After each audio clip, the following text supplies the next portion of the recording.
For 3 years, I treated her like she was invisible, like she was just the maid. She owned the entire building, and I never even asked her last name. She worked as his maid for 3 years. The day she quit, he discovered she owned the entire building, the woman who scrubbed. His floors for 3 years owned the entire building the whole time, and Cyrus Vale only found out the day she walked away. Before we go any deeper, I need to thank every single one of you watching right now. Because of your incredible support, Mr. Steele Rich Stories just passed 4,000 subscribers. That number might seem small to some channels, but to me, it represents 4,000 people who chose to hear these stories, and I'm beyond grateful. Right now, I'm asking you to do one thing: share this video with at least one friend or family member who's ever underestimated someone based on their job. Send it to that person who needs to hear this message, because what you're about to witness will change how you see everyone around you. Let me say it again so it really sinks in. For 3 years, Serenity James cleaned Cyrus Vale's penthouse apartment. She mopped his floors, organized his closets, and listened to his complaints. The entire time, she owned the 42-story building he lived in. He called her the maid. She was his landlord. Have you ever looked at someone in a service uniform and made assumptions about their life? Or maybe you've been on the other side. Maybe you've been the one people looked through, talked over, or dismissed because of the work you do. If either of those hit home, then you need to hear what happened between Cyrus and Serenity. Here's the problem that destroyed everything. Cyrus didn't just treat Serenity like an employee. In his worst moments, he threw cutting words at her, dismissed her intelligence, and made her feel small. He thought he was talking down to someone beneath him. He was actually insulting the one person who held his entire world in her hands.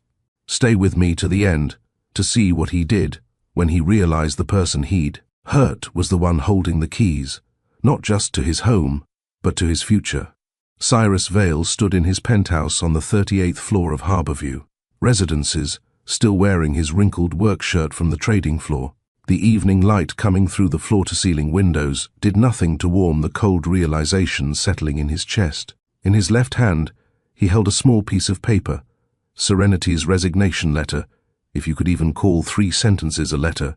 In his right hand, he gripped an ivory envelope that had been delivered by courier service 20 minutes ago. The resignation note was written on plain notebook paper in Serenity's careful handwriting. "Mr. Vale, I will no longer be providing cleaning services.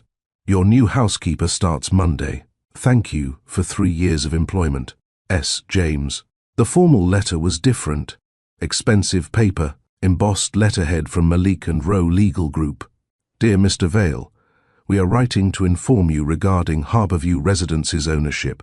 Our client, MS Serenity James, sole owner of the property, requests your presence at a reception on Friday, November 17th, at 7 p.m. in the 20th floor community lounge.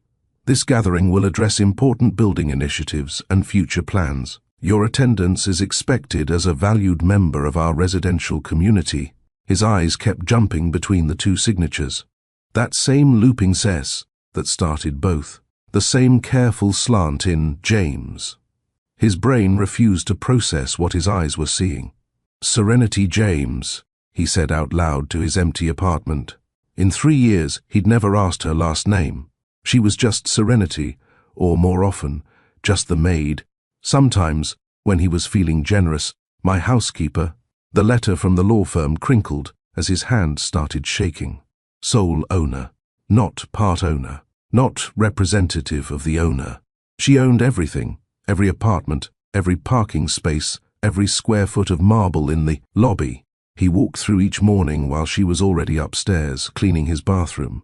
The memories came in flashes, each one worse than the last. 6 months ago, during a particularly stressful week when his company faced a potential investor revolt, she'd quietly organized his chaos. He'd been living on 4 hours of sleep, surviving on coffee and panic, and his penthouse reflected it, papers everywhere, dishes piling up, laundry scattered across furniture. She'd come in on her regular Friday and created order without comment, without judgment. She'd even left a note on his reorganized desk: "Hard times don't last. Hard workers do. You've got this." He'd barely glanced at it before diving back into his crisis. 2 weeks before today, she'd tried to warn him about his investment portfolio while dusting his home office. He'd been reviewing quarterly reports, and she'd quietly mentioned that the Henderson Tech merger didn't look stable. The debt ratios were off, she'd said. Executive compensation packages are too generous right before a major acquisition. Classic signs of a company trying to hide problems. He remembered his exact words because they'd felt so satisfying at the time. "I appreciate the concern, but I'm paying you to clean, not to give business advice. Stick to what you know." The Henderson Tech deal collapsed 3 days later. He lost $40,000. She knew it would crash, and she tried to help him anyway. Last month, and this memory made him physically ill, he'd organized a petition among the residents to reduce what he'd called unnecessary staff expenses. Specifically, he'd targeted the building's practice of giving cleaning crew and maintenance workers holiday bonuses. He'd gathered signatures from 15 other residents, presented it to building management, with a detailed argument about how these bonuses inflated their monthly fees. She would have been in that meeting.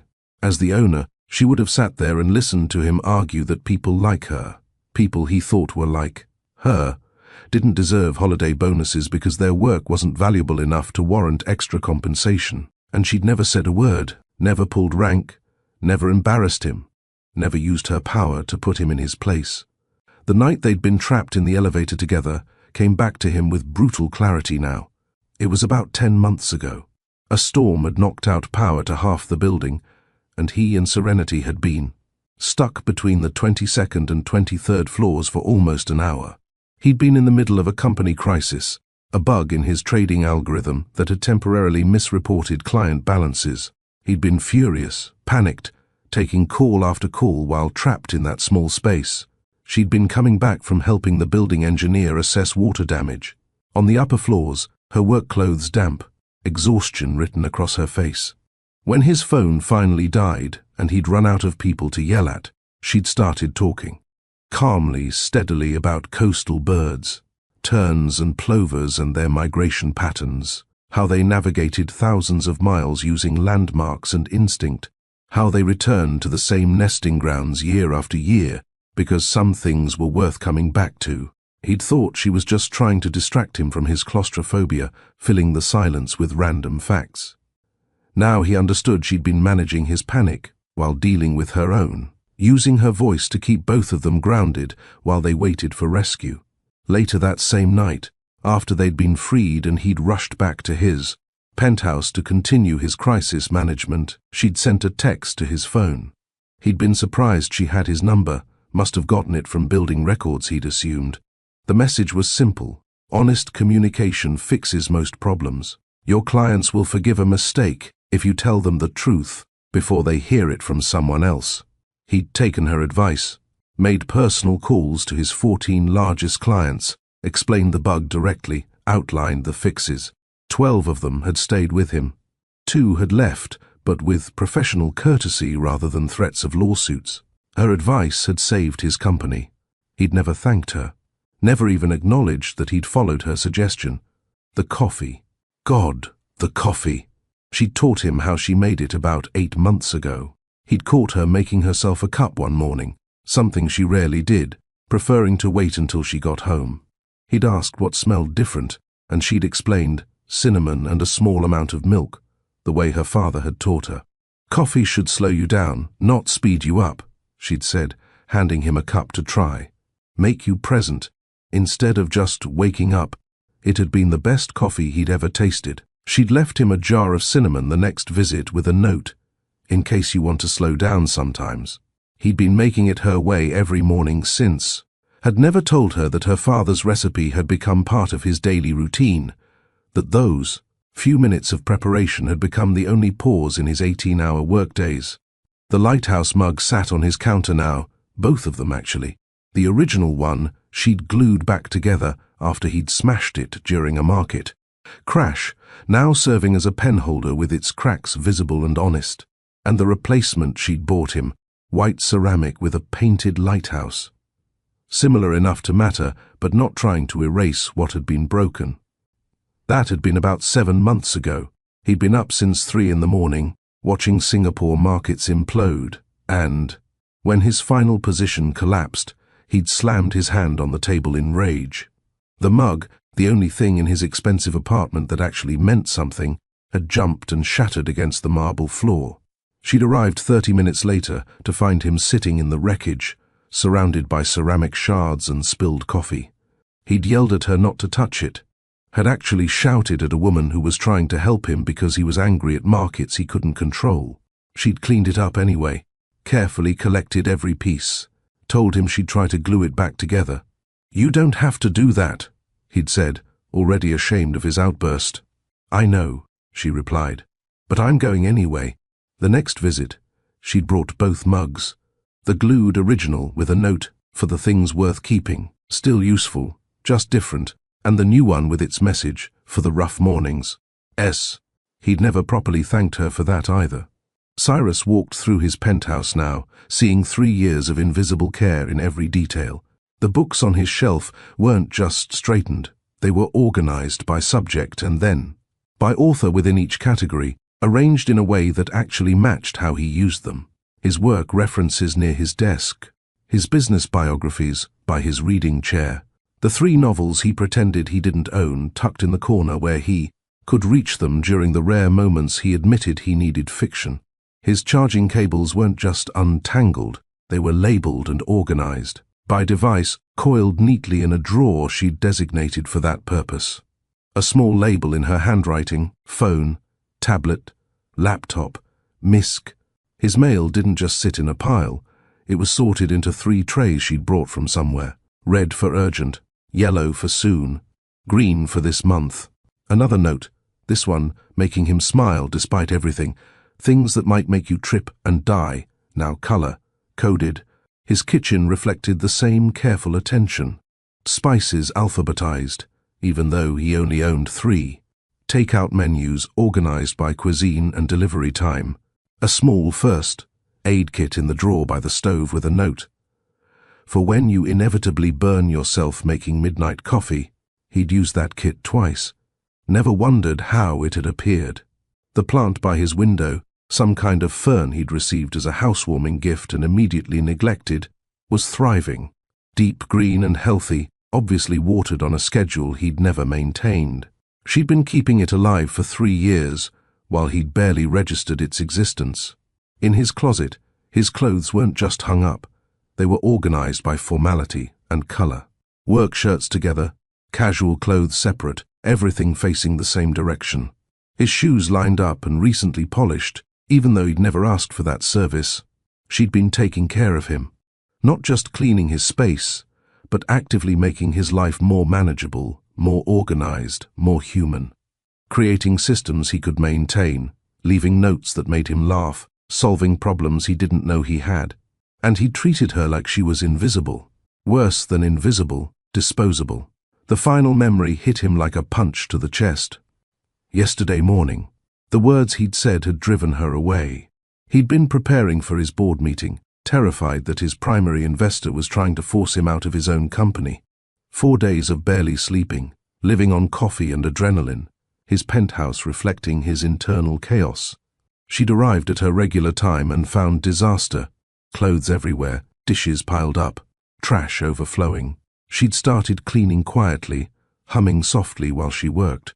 That gentle melody she used when she was processing her own stress, a habit he'd grown so accustomed to that he barely noticed it anymore. Except yesterday, his nerves were shredded and his control was gone. He'd snapped at her to stop humming. She'd apologized and gone quiet, but 5 minutes later, she'd been humming again. Not deliberately, just the unconscious rhythm of someone trying to self-soothe through work. "I said stop," he'd barked. Some of us are dealing with actual crises here. She'd looked up from folding his shirts, hurt flashing across her face before she'd controlled it. "I have crises too, Mr. Vale," she'd said quietly. "You're not the only person in this building trying to keep lives from collapsing." He should have apologized then, should have recognized that he was doing exactly what he'd promised himself he wouldn't do after. The elevator, taking his stress out on the one person who'd shown him nothing but kindness. Instead, his fear and exhaustion had pushed him over the edge. Right, he'd said, sarcasm dripping from every word. I'm sure deciding which apartment to clean next is exactly like fighting to keep the company I built from scratch. That's not what I said. But that's what you meant, right? That your problems are somehow equivalent to mine? He gestured at his screens, at the chaos of his crisis. I'm about to lose everything I've worked for. So forgive me if I don't have the bandwidth to care about whatever small problems you're dealing with while you're here cleaning my apartment. The silence that had followed was absolute. She'd set down his clothes very carefully. Just the maid, she'd said softly. Got it. Serenity, I didn't mean... No, you're absolutely right. Her voice had been steady, but her hands were shaking. You're paying for cleaning services, not for me to care about what happens to you. My mistake for thinking we were... She'd stopped herself. I'll make sure your new housekeeper understands the boundaries better. What are you talking about? I'm talking about the fact that I quit, Mr. Vale. I'll have the agency send someone else starting Monday. Someone who understands that their job is just to clean, not to... Her voice had caught. Not to care. She'd walked out while he was still trying to form an apology, the door closing with a soft click that sounded final. He'd told himself he'd fix it on her next visit, that he'd apologize properly, explain about the board meeting stress, make her understand he hadn't meant it. But there would be no next visit. Cyrus sank onto his leather couch now, holding both letters, understanding the full magnitude of what he'd lost. The woman he'd dismissed as just the maid could buy his entire life 10 times over. The person he'd snapped at for humming owned the building he lived in. The advice he'd rejected about Henderson Tech had come from someone who probably had better financial advisors and information sources than he'd ever accessed. She'd tried to warn him. I tried to help him. I tried to care about him. And he told her that her problems didn't matter because she cleaned toilets for a living. Except she didn't clean toilets for a living. She owned a $92 million real estate portfolio and had chosen to spend 3 years scrubbing floors in her own building to honor her father's dying wish that she truly understand what she owned before she decided what to do with it. While he'd been condescending to her about business advice, she'd been running a property empire. While he'd been dismissing her intelligence, she'd been making decisions that affected 400 residents' lives. While he'd been treating her like hired help, she'd been choosing kindness over power every single day. She could have evicted him at any time, could have raised his rent to force him out, could have made his life miserable in 1,000 legal ways after every thoughtless comment, every casual dismissal, every moment he'd made her feel small. Instead, she'd shown up every Tuesday and Friday, done her job perfectly, left notes that made him laugh, and endured every cutting word he'd thrown her way with grace he didn't deserve. The legal letter mentioned a reception for valued members of our residential community, not a private meeting to discuss his lease, not a confrontation about his behavior, just an invitation to a community gathering where she'd presumably announce whatever plans she had for the building's future. She wasn't even going to call him out publicly, wasn't going to embarrass him or use her power to humiliate him. She was just going to step into her real role and let him live with the knowledge of who he'd been to her. Cyrus picked up his phone, thought about calling her, then realized he didn't have her number. Not her personal one, just the cleaning service's main line, and that would be pointless now. He could go down to the 15th floor, knock on doors until he found her apartment, and force a conversation. But what would he say? That he was sorry for 3 years of casual cruelty, that he was sorry he'd only seen her as a function rather than a person, that he was sorry he'd measured her worth by her job instead of her character, that he was sorry he'd needed her to own the building before he could respect her intelligence. The truth sitting in his chest was uglier than he wanted to face. If she'd never quit, if he'd never received this letter, he probably would have continued treating her exactly the same way. He'd have kept taking her kindness for granted, kept dismissing her thoughts, kept seeing her as background, rather than as a complete human being with her own complex life. He was only sorry now because he'd been caught, because he'd discovered that the person he'd been casually cruel to had the power to make his life very difficult. That wasn't growth. That was just self-preservation with guilt attached. Cyrus stood and walked to his window, looking down at the city below.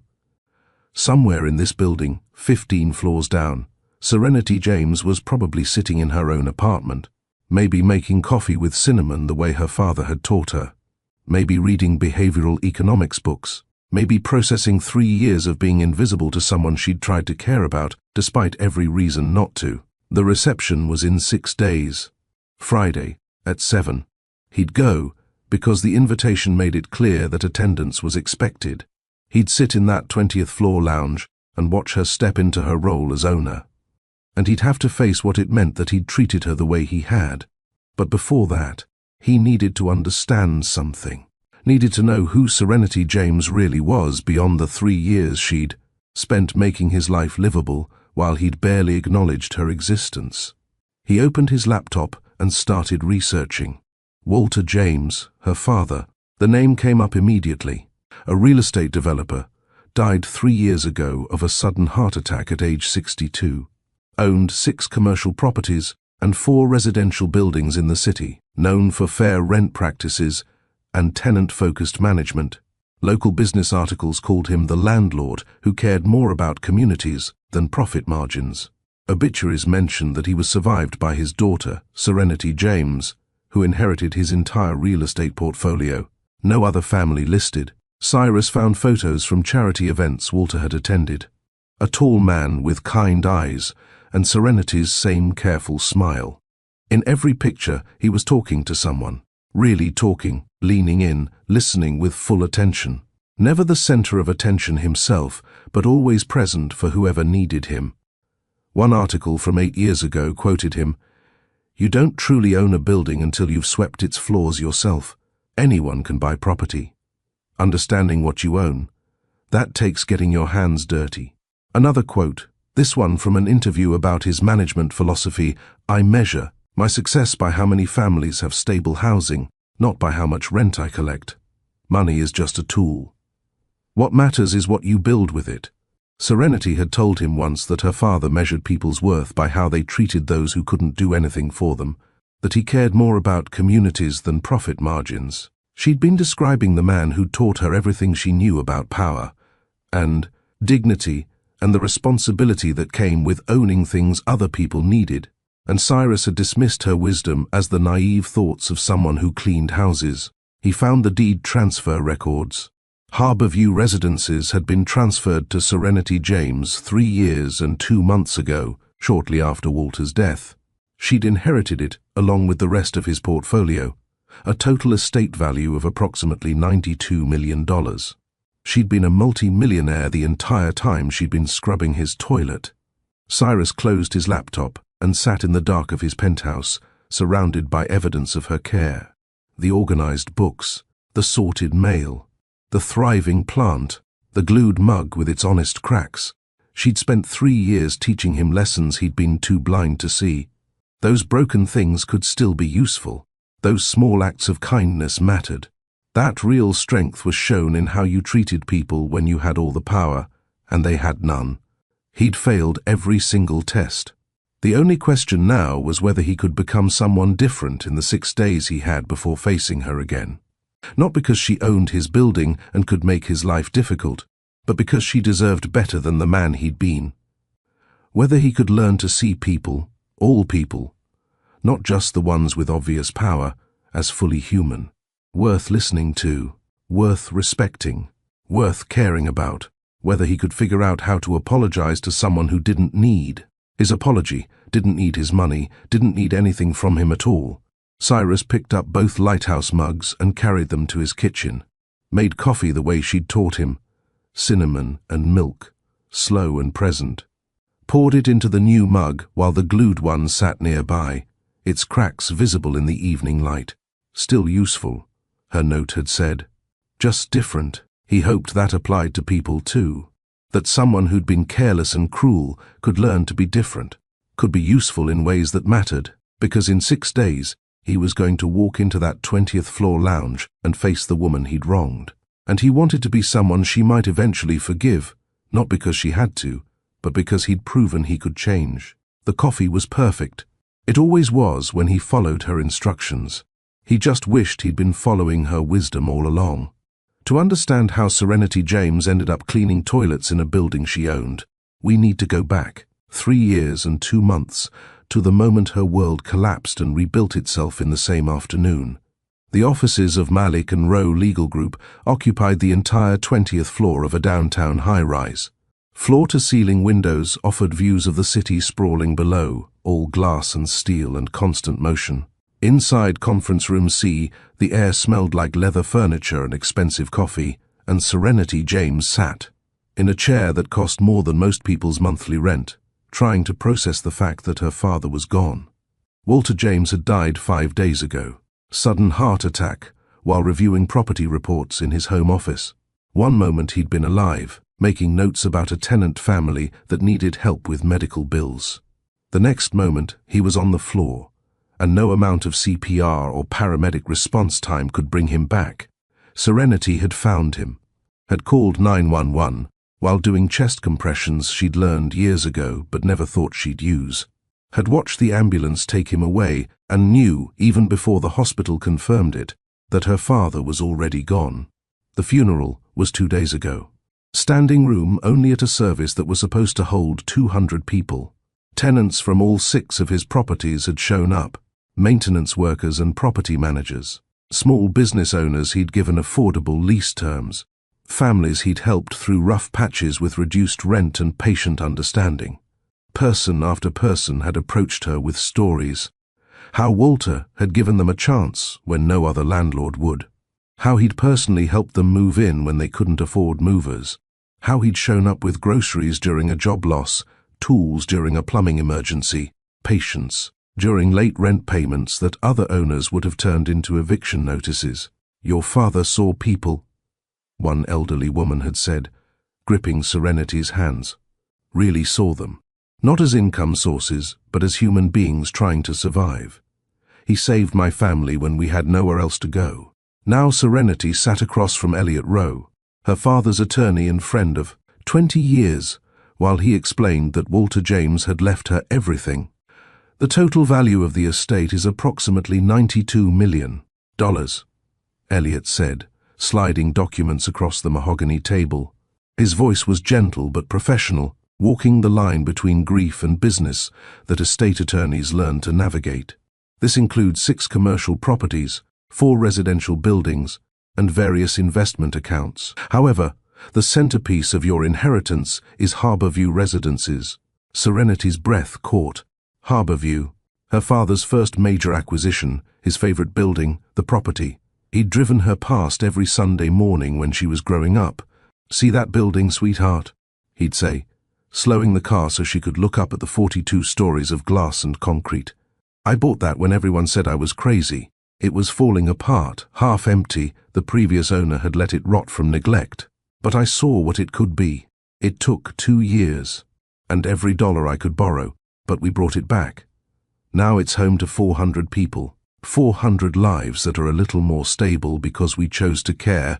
He'd bought Harborview 15 years ago, when Serenity was 12. She remembered the renovation years, remembered her father coming home exhausted, covered in drywall dust because he'd been working alongside the contractors.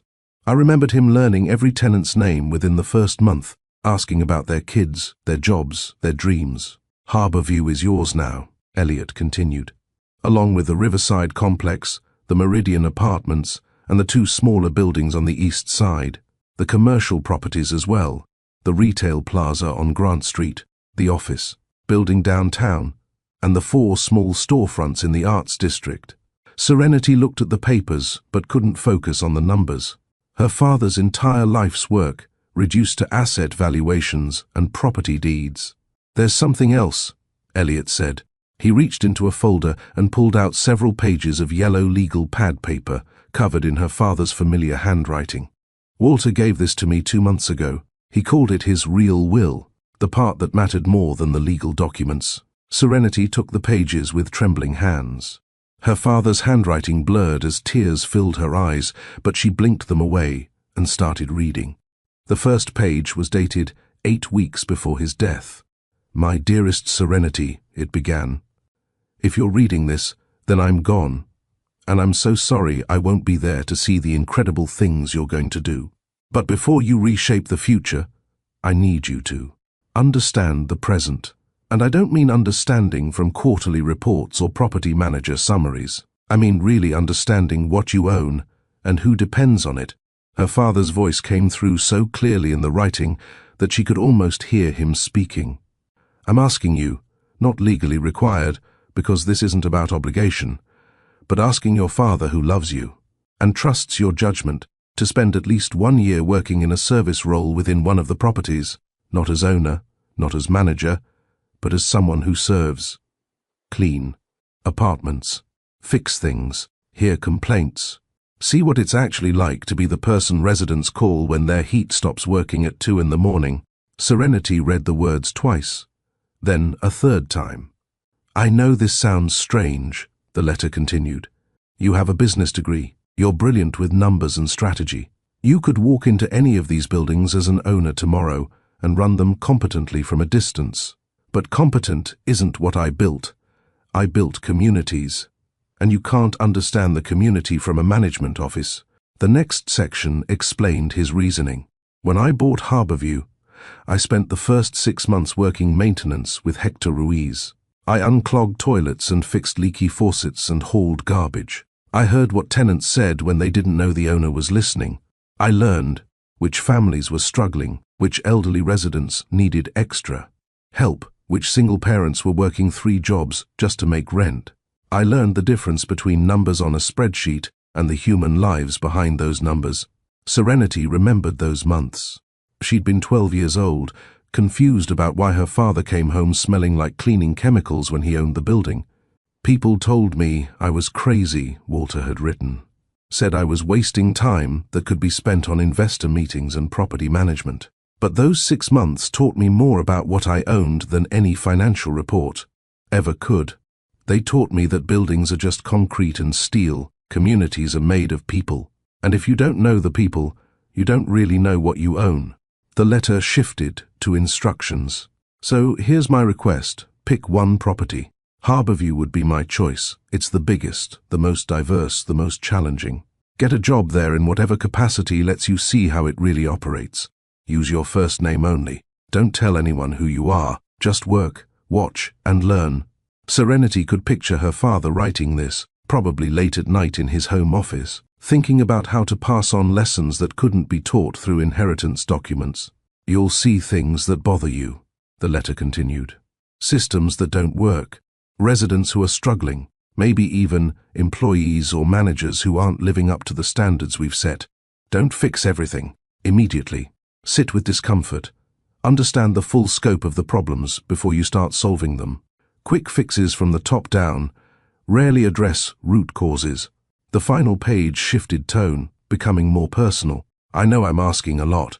I know you could sell everything tomorrow, take the money, and build whatever life you want. $92 million is freedom, sweetheart. It's security for your entire life. And then some. But I didn't build this empire just to create wealth. I built it to prove that you can be successful in business while still treating people with dignity. That profit and compassion aren't opposites. Her father's next words hit like a physical blow. I've had offers to sell, you know. 3 different development groups over the past 5 years wanted to buy Harborview. The most recent offer was $105 million, more than I paid for all. 6 properties combined. They had plans to optimize it, raise rents, convert apartments to short-term executive housing, push out the long-term tenants, and replace them with people who could pay more. Serenity hadn't known about those offers. Her father had never mentioned them. I turned them all down, Walter had written. Not because I didn't want the money. That kind of cash could have funded every charitable dream I ever had, but it would have come at the cost of displacing 400 people who trusted me to provide stable housing. That's not a trade I was willing to make. I hope you'll feel the same way, but I can't make that choice for you. You'll have to decide what kind of owner you want to be. The letter's conclusion was simple and devastating. Remember this, sweetheart. Money doesn't change people. It reveals them. When you have power over others, and as a landlord, you do have power, watch how you use it. Do you lift people up or push them down? Do you see them as whole human beings or as monthly payments? That tells you everything about who you really are. I raised you to be better than most people in this business. Now it's time to prove I was right. I love you. I'm proud of you. And I trust you to honor not just the buildings, but the communities inside them. Dad. Serenity set down the pages, her hands shaking. Elliot waited patiently, understanding that some moments needed silence. He really wants me to clean apartments, she said finally. In my own building. He's not requiring it, Elliot reminded her. You own everything free and clear regardless. This is what he called a request from beyond. You could walk into Harborview tomorrow as owner, hire a management company, and never set foot inside again.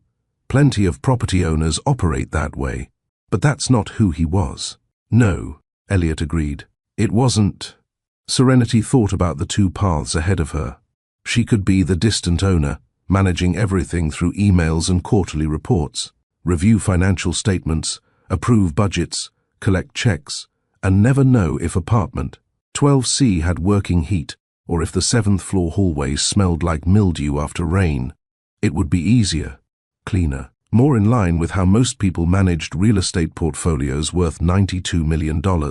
Or she could honor her father's request, really honor it, not just going through the motions but fully committing. Work in the building without the protection of her last name or bank account. See what people said when they didn't know the owner was listening. Learn the difference between reading about a broken water heater and being the person who had to clean up after it flooded someone's apartment. What do you think he would have wanted? Serenity asked. I think Walter would have wanted you to make your own choice, Elliot said. But I also think he wrote this letter because he knew what choice you'd make. He knew you well enough to understand that you'd want to do it right, even if right was harder than easy. Serenity picked up the yellow pages again, reading the closing lines. I trust you to honor not just the buildings, but the communities inside them. That was the key phrase. Communities, not properties, not assets. Communities made of people with names and stories and lives that would continue long after she signed the inheritance papers. I'll do it, Serenity said. But I'll do it properly, first name only, no special treatment. I want to see what he saw when he was working maintenance all those years ago. Elliot raised an eyebrow. You're going to hide your identity? Not hide, just not advertise. She thought about her father's words about power and revelation. People act differently around owners. They're more careful, more filtered. I want to see the real operation, not the version people show the boss. That could get complicated.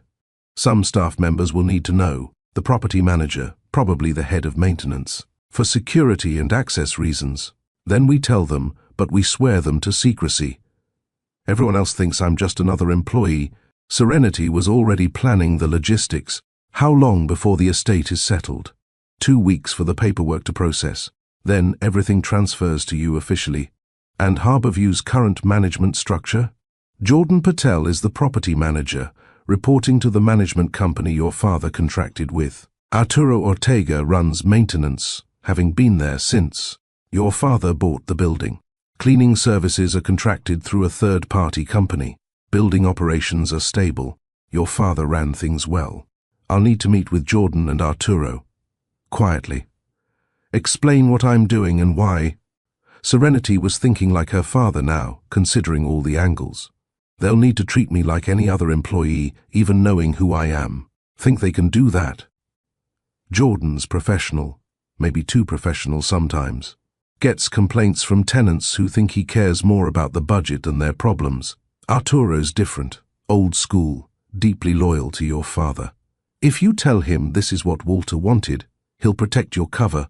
Serenity nodded, filing away the information. Jordan might be part of what her father wanted her to investigate. Management that prioritized budgets over people was exactly the kind of thing that looked fine on paper but felt wrong in practice. What about the other properties? She asked. They run themselves for now. You have good managers in place at each one. Nothing requires immediate attention. And the offers to sell? Are development groups still interested? Elliot hesitated. Actually, yes. A firm called Silvergate Group reached out 3 weeks ago. They'd heard Walter was ill and wanted to express interest in Harborview if the family ever considered selling. very preliminary, very respectful. I told them we'd be in touch after the estate was settled. What kind of firm is Silvergate? Property development and optimization. They buy older residential buildings, renovate them, and reposition them for higher income tenants. Very successful track record from a business perspective. Translation: they displaced existing tenants and maximized profit. Exactly what her father had refused to do. Put them off, Serenity said, politely but firmly. We're not selling, not even hearing the offer. She thought about her father's letter, about the 105 million he'd turned down. About 400 people who depended on Harborview remained what it was, not even hearing it. I need to understand what I own before I decide what to do with it. And I can't do that while fielding acquisition offers. Elliot made a note. Understood. Anything else? Yes. I want to set up a meeting with Jordan and Arturo for next week. Somewhere private, not at Harborview. I'll explain what I'm doing, get their cooperation, and figure out the logistics of working undercover in my own building. And what will you tell the cleaning company when you apply? Serenity smiled slightly. That I need steady work, and I've heard Harborview treats its employees fairly. Which is true, as far as it goes. They spent the next hour reviewing the details of the estate. Property valuations, tax implications, management contracts, insurance policies. The business side of inheriting an empire built on the principle that business should serve people, not the other way around. When Serenity finally left the law offices, it was late afternoon. The city stretched out below her, millions of people in millions of buildings, all of them needing shelter and safety, and someone who saw them as more than rent checks. Her father had seen them, had built his entire business on the radical idea that landlords should care about their tenants' well-being. Now it was her turn to prove she could do the same. She drove to Harborview, parked in the visitor lot, and sat looking up at the 42 stories of glass and steel that now belonged to her. Her father's favorite building, his first big risk, his proof that you could be successful without being cruel. Somewhere in there, 400 people were living their lives, cooking dinner, helping kids with homework, worrying about bills, celebrating small victories. They didn't know that Walter James was gone, didn't know that his daughter was about to walk into their building with a mop and a bucket, trying to understand what it meant to serve the community she'd inherited. Serenity got out of her car and walked to the main entrance. The lobby was beautiful, restored marble floors, Art Deco fixtures that her father had preserved from the building's original 1920s construction. A bulletin board near the mailboxes was covered with notices, a bake sale fundraiser, a lost cat poster, someone offering piano lessons, a babysitting service. This was a community, real people connecting, helping each other, building something larger than their individual apartments. She wanted to protect this, wanted to be worthy of the trust these 400 people had placed in her father and would now, unknowingly, place in her. But first, she had to understand it. Serenity pulled out her phone and took a photo of the bulletin board, started a note titled Harborview Observations, and wrote her first entry, Community exists in small spaces, bulletin boards, lobby conversations, the way people hold doors for each other. Dad was right. You can't see this from quarterly reports. Over the next 2 weeks, she prepared, met with Jordan Patel and Arturo Ortega in a quiet coffee shop across town, explained her father's request and her decision to honor it. Jordan had been skeptical. With all due respect, Miss James, working undercover seems inefficient. You could learn everything you need from management reports and tenant surveys. Could I? Serenity had challenged gently. Could I learn what it feels like to clean up after someone who treats you like you're invisible? Could I learn which residents are kind to service workers and which ones are dismissive? Could I understand the difference between a building that's well managed on paper and one that actually feels like home? Jordan had gone quiet, maybe recognizing that her questions touched on things his reports didn't measure. Arturo understood immediately. Walter did the same thing, he'd said, his voice thick with memory. Worked alongside me for 6 months. Best boss I ever had, because he never asked me to do anything he wasn't willing to do himself. You're just like him. I hope so, Serenity had replied. But I need your help, both of you. You'll have to treat me like any other employee when we're at the building. No special consideration, no protection. If I mess up, correct me like you would anyone else."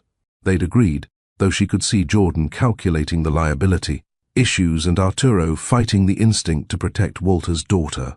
She'd also visited her father's grave before starting, brought flowers, sat on the grass next to the headstone, and talked to him like he was still there to listen. "I'm doing what you asked," she'd said, "going to clean apartments in my own building because you thought it was important. I trust you, even though this seems crazy. I just hope I'm strong enough to see what you saw without losing faith in people. Because I suspect I'm going to witness some ugly stuff, how people treat those they think are beneath them, how power and assumptions make people cruel without even realizing it." The wind had moved through the cemetery trees, and Serenity had chosen to believe it was her father's way of saying he had faith in her. 2 days later, she'd stood outside Harborview's service entrance at 6 in the morning, wearing cheap work clothes she'd bought specifically for this, holding a job application she'd filled out the night before. First name only, Serenity. Previous experience, private residential cleaning. Reason for applying, need steady work. This building has a reputation for treating employees fairly. All technically true, even if the full truth was infinitely more complicated. Arturo had met her at the service entrance and played his role perfectly. Reviewed her application with skeptical eyes, asked hard questions, made her prove she was serious about the work. Ever cleaned for a living before, Serenity? He'd emphasized the word living, testing her. Not professionally, she'd admitted. But I'm not afraid of hard work, and I learned fast. Why this job? Why here? I need steady work, and this building has a good reputation. He'd studied her for a long moment, and she'd seen the double meaning in his eyes. Testing if she could really do this, if she could handle being treated as just another employee when she owned everything around them. Trial period, he'd said finally.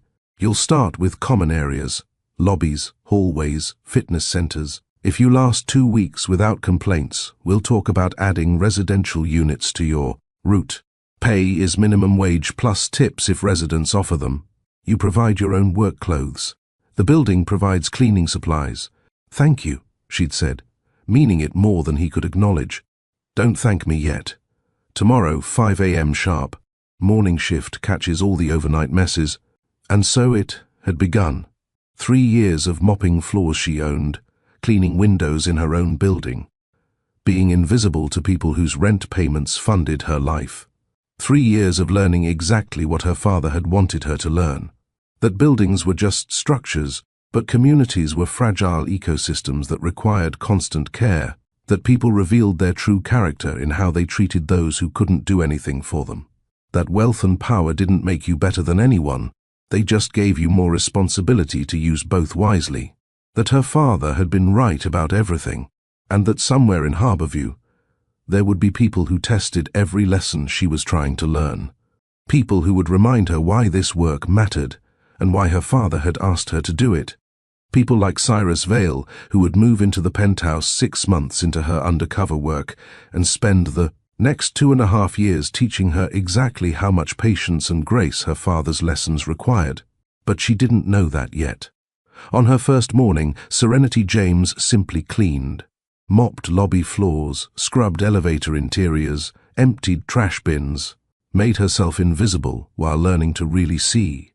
And with every hour of work, she understood her inheritance a little better. Not the $92 million, the 400 lives that depended on her choosing compassion over profit every single day for as long as she owned these buildings. That was the real inheritance. Everything else was just paperwork. 6 months after Serenity James started working at Harborview, the penthouse on the 38th floor finally got a new tenant. She was in the 20th floor lounge restocking cleaning supplies when Arturo found her. Big news, he said, his tone neutral in that way that meant he had opinions he wouldn't share. Penthouse is getting rented. Some tech money guy, Cyrus Vale, moving in next month. Serenity looked up from the spray bottle she was organizing. The penthouse had been empty since Mrs. Chen, the previous owner, had moved to assisted living 8 months ago. It was the crown jewel of Harborview, 4,200 square feet. Floor-to-ceiling windows, harbor views that stretched for miles. "What's he like?" she asked, keeping her voice casual. Arturo shrugged. "Hasn't moved in yet, but he negotiated hard on the rent even though he's supposedly loaded.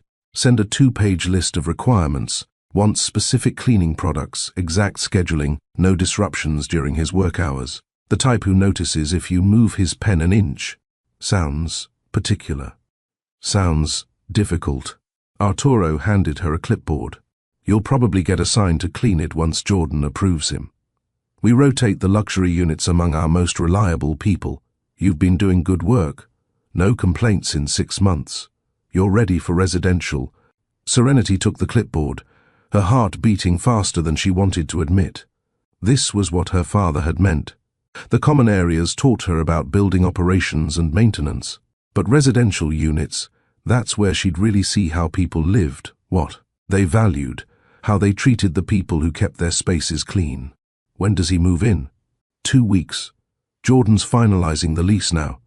Guy runs some kind of tech company, Northline something, makes algorithms that predict market movements. Very successful, very demanding.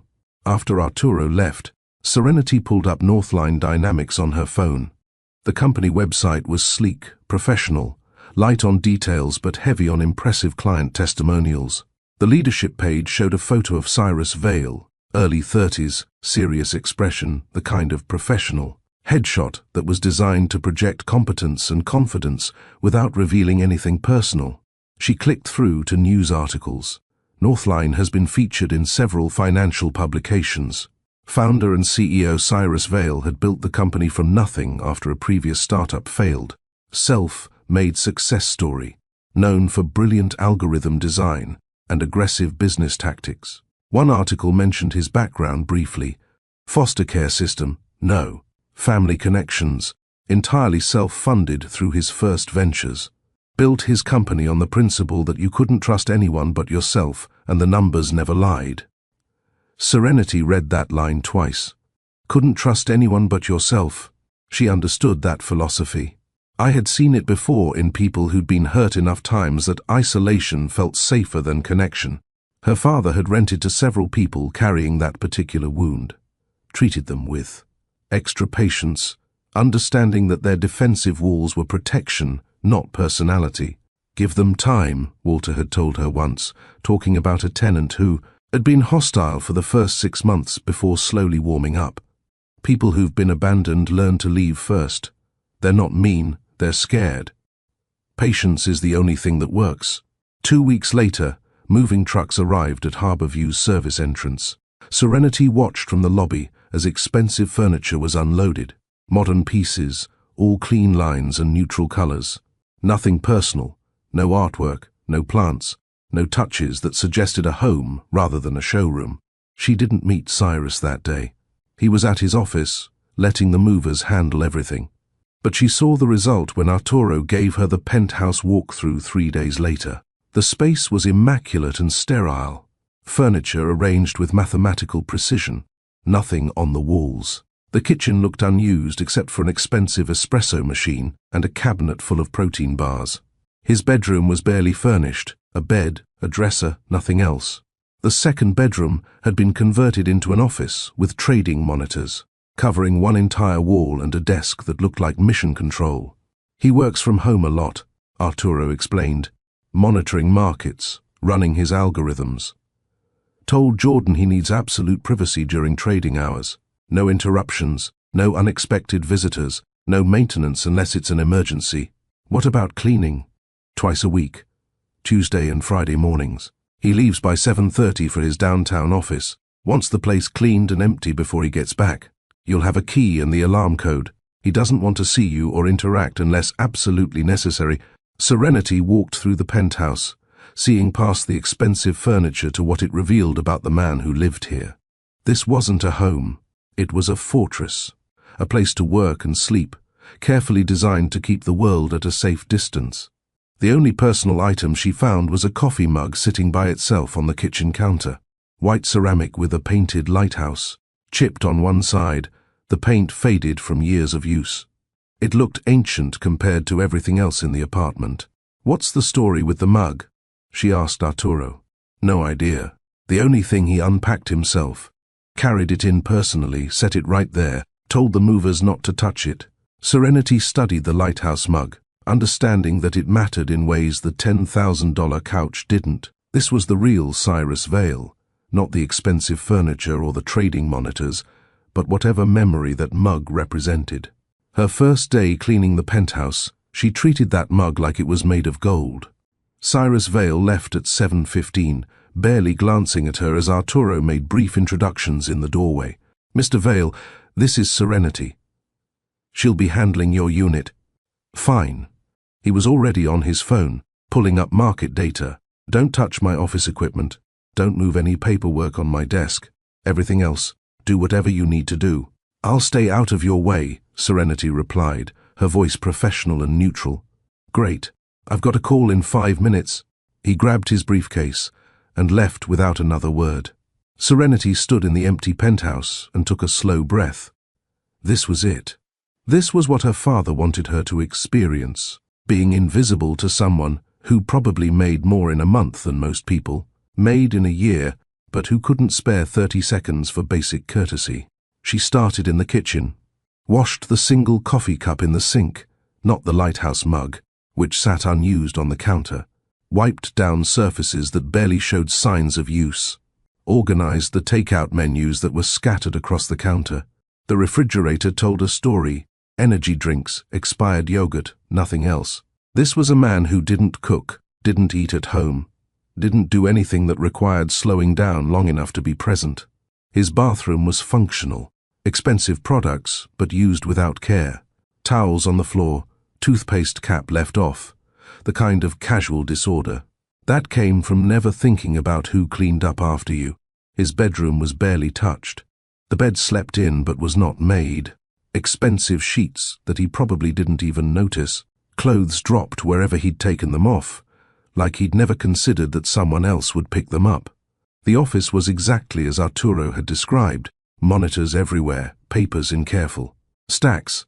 A level of organization that contrasted sharply with the rest of the apartment. This was where Cyrus actually lived, where he focused all his attention and care. Serenity cleaned around the edges, careful not to disturb anything.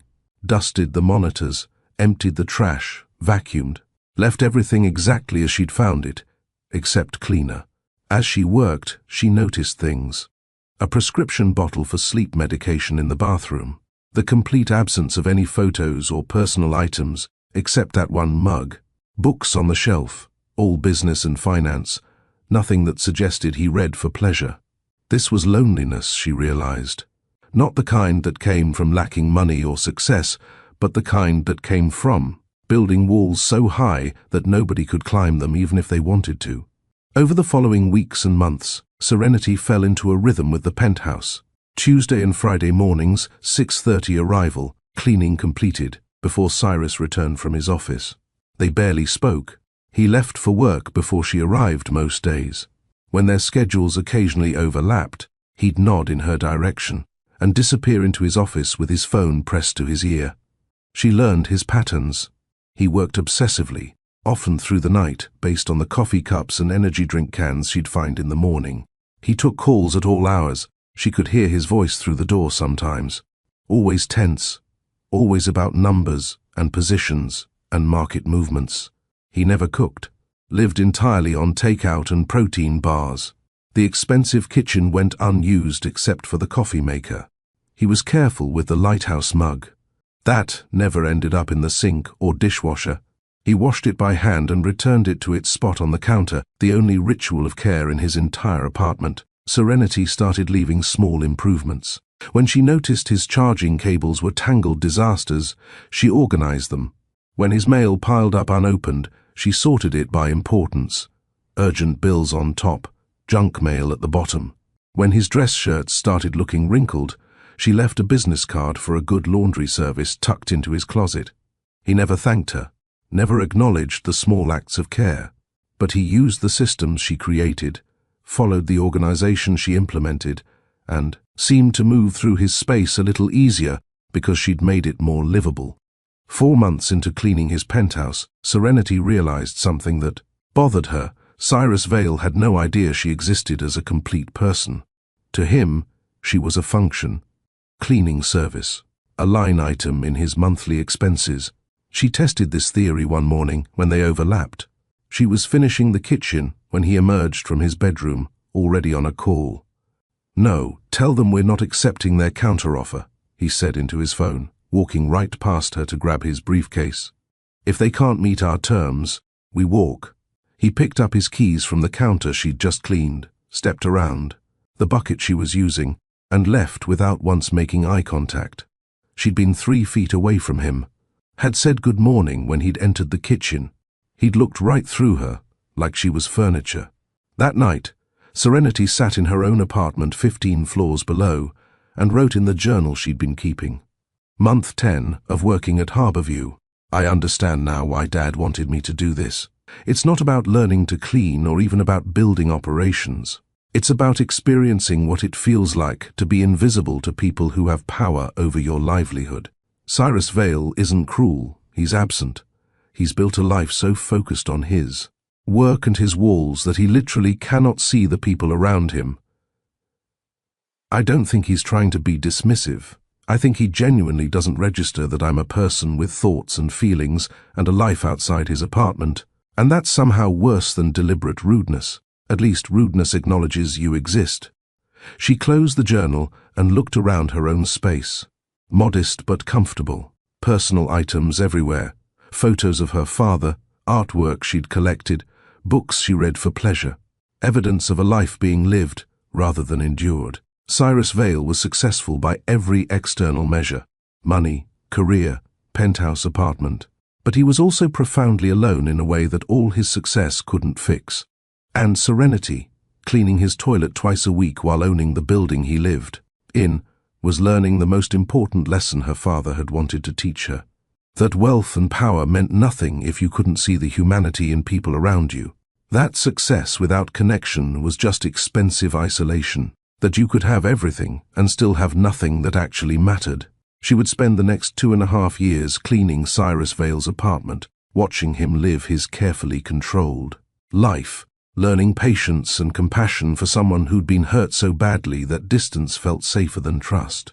She had no idea that one day, in an elevator stuck between floors, he would drop his walls long enough for her to see the person beneath the defenses, or that she would make the mistake of caring about someone who saw her as invisible. But that was still years away. For now, she simply cleaned, observed, and practiced the grace her father had shown to everyone who'd ever rented from him, even the ones who couldn't see him clearly enough to appreciate it. The lighthouse mug shattered on a Tuesday morning in February, 18 months after Cyrus Vale moved into Harborview. Serenity arrived at 6:30 to find him still in yesterday's clothes, sitting at his dining room table surrounded by monitors showing red numbers. The penthouse smelled like stale coffee and stress. He'd clearly been up all night. She let herself in quietly, started her usual routine in the kitchen. That's when she saw the shards of white ceramic scattered across the marble floor, coffee pooled around them. The lighthouse mug, the only thing in his entire apartment that seemed to matter to him. Cyrus sat 15 feet away, staring at his screens like they'd personally betrayed him. His hands were shaking. "Mr. Vale," her voice was careful. "Are you all right?" "Don't." The word came out sharp. "Just don't touch it. I'll clean it up myself." But she was already kneeling, carefully picking up the larger pieces.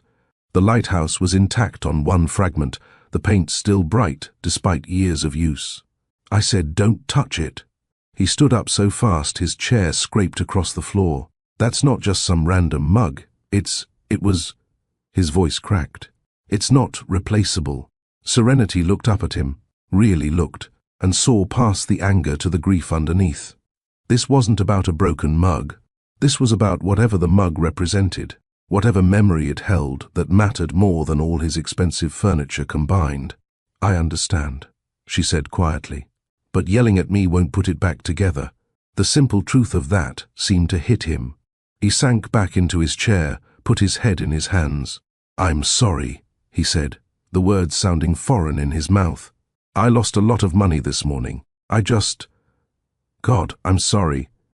Serenity gathered the pieces carefully, placing them in her palm like they were precious. "This was special to you?" "My foster mother gave it to me." The words came out flat, exhausted. "The only foster mother who she's gone now. That mug was from the 6 months I lived with her family. The last 6 months felt like home." Serenity nodded slowly, studying the fragments. She understood now. This wasn't just a mug. It was evidence that someone had cared about him once, proof that he'd belonged somewhere, even if only briefly. "I can try to glue it back together," she offered. "I'm pretty good with broken things. It won't hold coffee anymore, but you could keep it. Use it for pens or something. You don't have to do that." "I know." She met his eyes. "But I'm going anyway." She took the pieces home that night, spent 2 hours carefully applying adhesive, holding fragments in place while they set. The cracks would show, there was no hiding them, but the mug would stand again. Different, but still useful. On Friday she brought both mugs to his penthouse. The glued, original, placed carefully on his counter with a note for the things worth keeping. Still useful, just different. And a new mug she'd found at 3 different shops before locating one similar enough to matter. White ceramic, painted lighthouse, not identical but close. Another note tied to the handle, for the rough mornings. When she arrived the following Tuesday, both mugs were in use. The glued one held pens on his desk. The new one sat by his coffee maker, a small ring of coffee residue proving he'd actually used it. He didn't say thank you, didn't acknowledge the gesture directly, but something had shifted. When she arrived that morning, he looked up from his monitors and actually made eye contact. "The mug works great," he said. "Thank you." 2 words, simple, insufficient, but genuine. "You're welcome," Serenity replied, and meant it. The coffee ritual started 3 weeks later, almost by accident. Serenity had been making herself a cup in his kitchen, something she rarely did, preferring to wait until her shift ended. But it had been a long morning, and she needed the caffeine. She was adding her usual dash of cinnamon and small amount of milk when Cyrus emerged from his bedroom earlier than expected. "Sorry," she said, moving to dump it out. "I'll get out of your way." "No, it's fine." He paused, noticing her cup. "What is that? It smells different than mine." "Coffee. It smells better than burnt regret." He said it without thinking, then seemed surprised by his own honesty. Serenity smiled slightly. "This is actual coffee, cinnamon and a little milk. My father's recipe. Cinnamon in coffee? Just a dash. Enough to warm it without overwhelming the flavor." She took a sip, watching him over the rim. He said coffee should slow you down, not speed you up. Make you present instead of just awake. Cyrus stood there in his kitchen, clearly torn between his routine and curiosity. "Want to try?" Serenity offered, already reaching for a second cup. "I don't usually—" "I know. Black, no time to taste. I've been making your coffee for 18 months, Mr. Vale. I could brew it in my sleep." She poured the second cup, added the same careful measures. "1 sip won't kill you." He took the cup. Their fingers didn't touch, but the moment felt strangely intimate anyway, standing in his kitchen. At 6:30 in the morning, both in work clothes, sharing something neither had planned. He sipped, paused, sipped again. "This is really good," he said, sounding genuinely surprised. "My dad drank it this way every morning. Said it reminded him to be grateful for small things." Her voice carried the grief she still felt 3 years after Walter's death. "Your dad passed away?" 3 years ago. Heart attack, very sudden." She set down her cup. "He left me some things. Property, mostly. But the real inheritance was how he saw people." "What do you mean?" "He didn't measure worth by job titles or bank accounts. He measured it by how you treat people who can't do anything for you." The words hung between them, a quiet challenge neither acknowledged directly. Cyrus was quiet, processing. What did he do? For work? Real estate? Small buildings, residential properties. He cared more about communities than profit margins. She smiled slightly. Drove his investors crazy. Sounds like a good man. The best man. Her voice was soft with memory. I'm still trying to figure out how to be worthy of what he built. After that morning, coffee became their ritual. Not every visit, but often enough that Serenity started timing her breaks for when she knew he'd be in the kitchen. They'd talk, brief conversations that felt significant precisely because they were rare. He told her about Northline dynamics, his algorithms, his constant battles with investors who wanted faster growth than sustainable development allowed. She asked good questions, showed genuine interest, understood his work in ways that surprised him. You know a lot about market psychology, he said one morning, 6 months ago now. For someone who, he stopped himself, for someone who cleans houses. She finished the sentence without offense. I read behavioral economics mostly. How people make irrational decisions because emotions override logic. You read behavioral economics for fun? I read it to understand people. Money decisions are never really about money. They're about fear and hope and all the stories we tell ourselves about security and worth. She refilled her coffee. Like that Henderson Tech merger you're reviewing. The debt ratios are off. Executive compensation packages are too generous right before a major acquisition. Classic signs of a company hiding problems. Cyrus had stared at her. How do you know about Henderson Tech? I pay attention. You left the prospectus on your counter last week. She met his eyes. You should pull out. The deal's going to collapse. I appreciate the concern, but I'm paying you to clean, not to give business advice. The words had come out more condescending than he'd intended. Serenity had simply nodded, finished her coffee, and gone back to work. 3 days later, Henderson Tech collapsed. Cyrus lost $40,000. He never mentioned that she'd warned him. Never acknowledged that someone he'd dismissed had seen the problem he'd missed. But Serenity noticed that he started leaving financial documents in plain view more often. Started asking her opinion on things, casually, like he wasn't really asking for advice, even though that's exactly what he was doing. What do you think about this? He'd say, gesturing to a quarterly report. Just curious about your perspective. She'd give honest answers, point out red flags, mention patterns she'd noticed, offer insights. That came from reading obsessively about markets and human behavior. Sometimes he took her advice, sometimes he didn't. But he started listening, which was progress. Their conversations deepened. He told her about foster care, about building Northline from nothing, about the fear that drove him to work 18-hour days, even when he had more money than he'd ever spent. She told him about her father, about learning to see people clearly, about the difference between success that served others and success that only served yourself. You're different, Cyrus said one morning, about 4 months ago.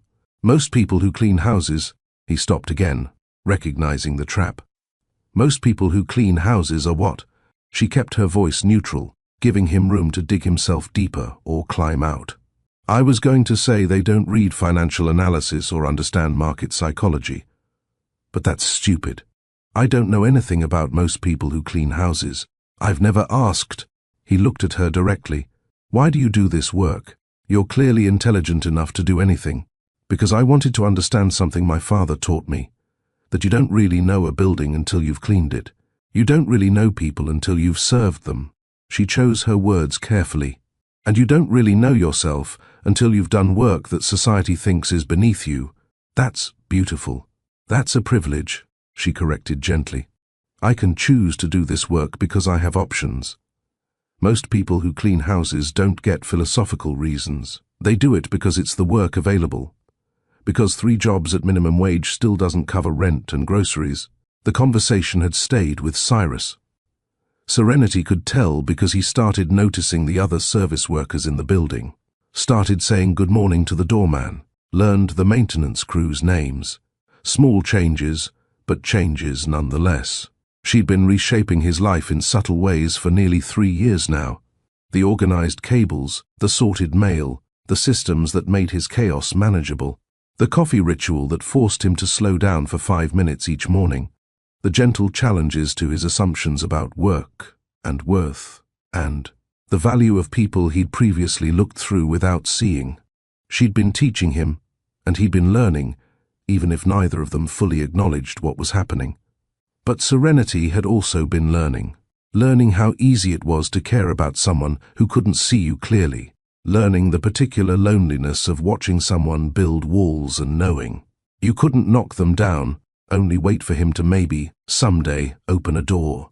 Learning that her father's lesson about serving others was harder than she'd imagined when.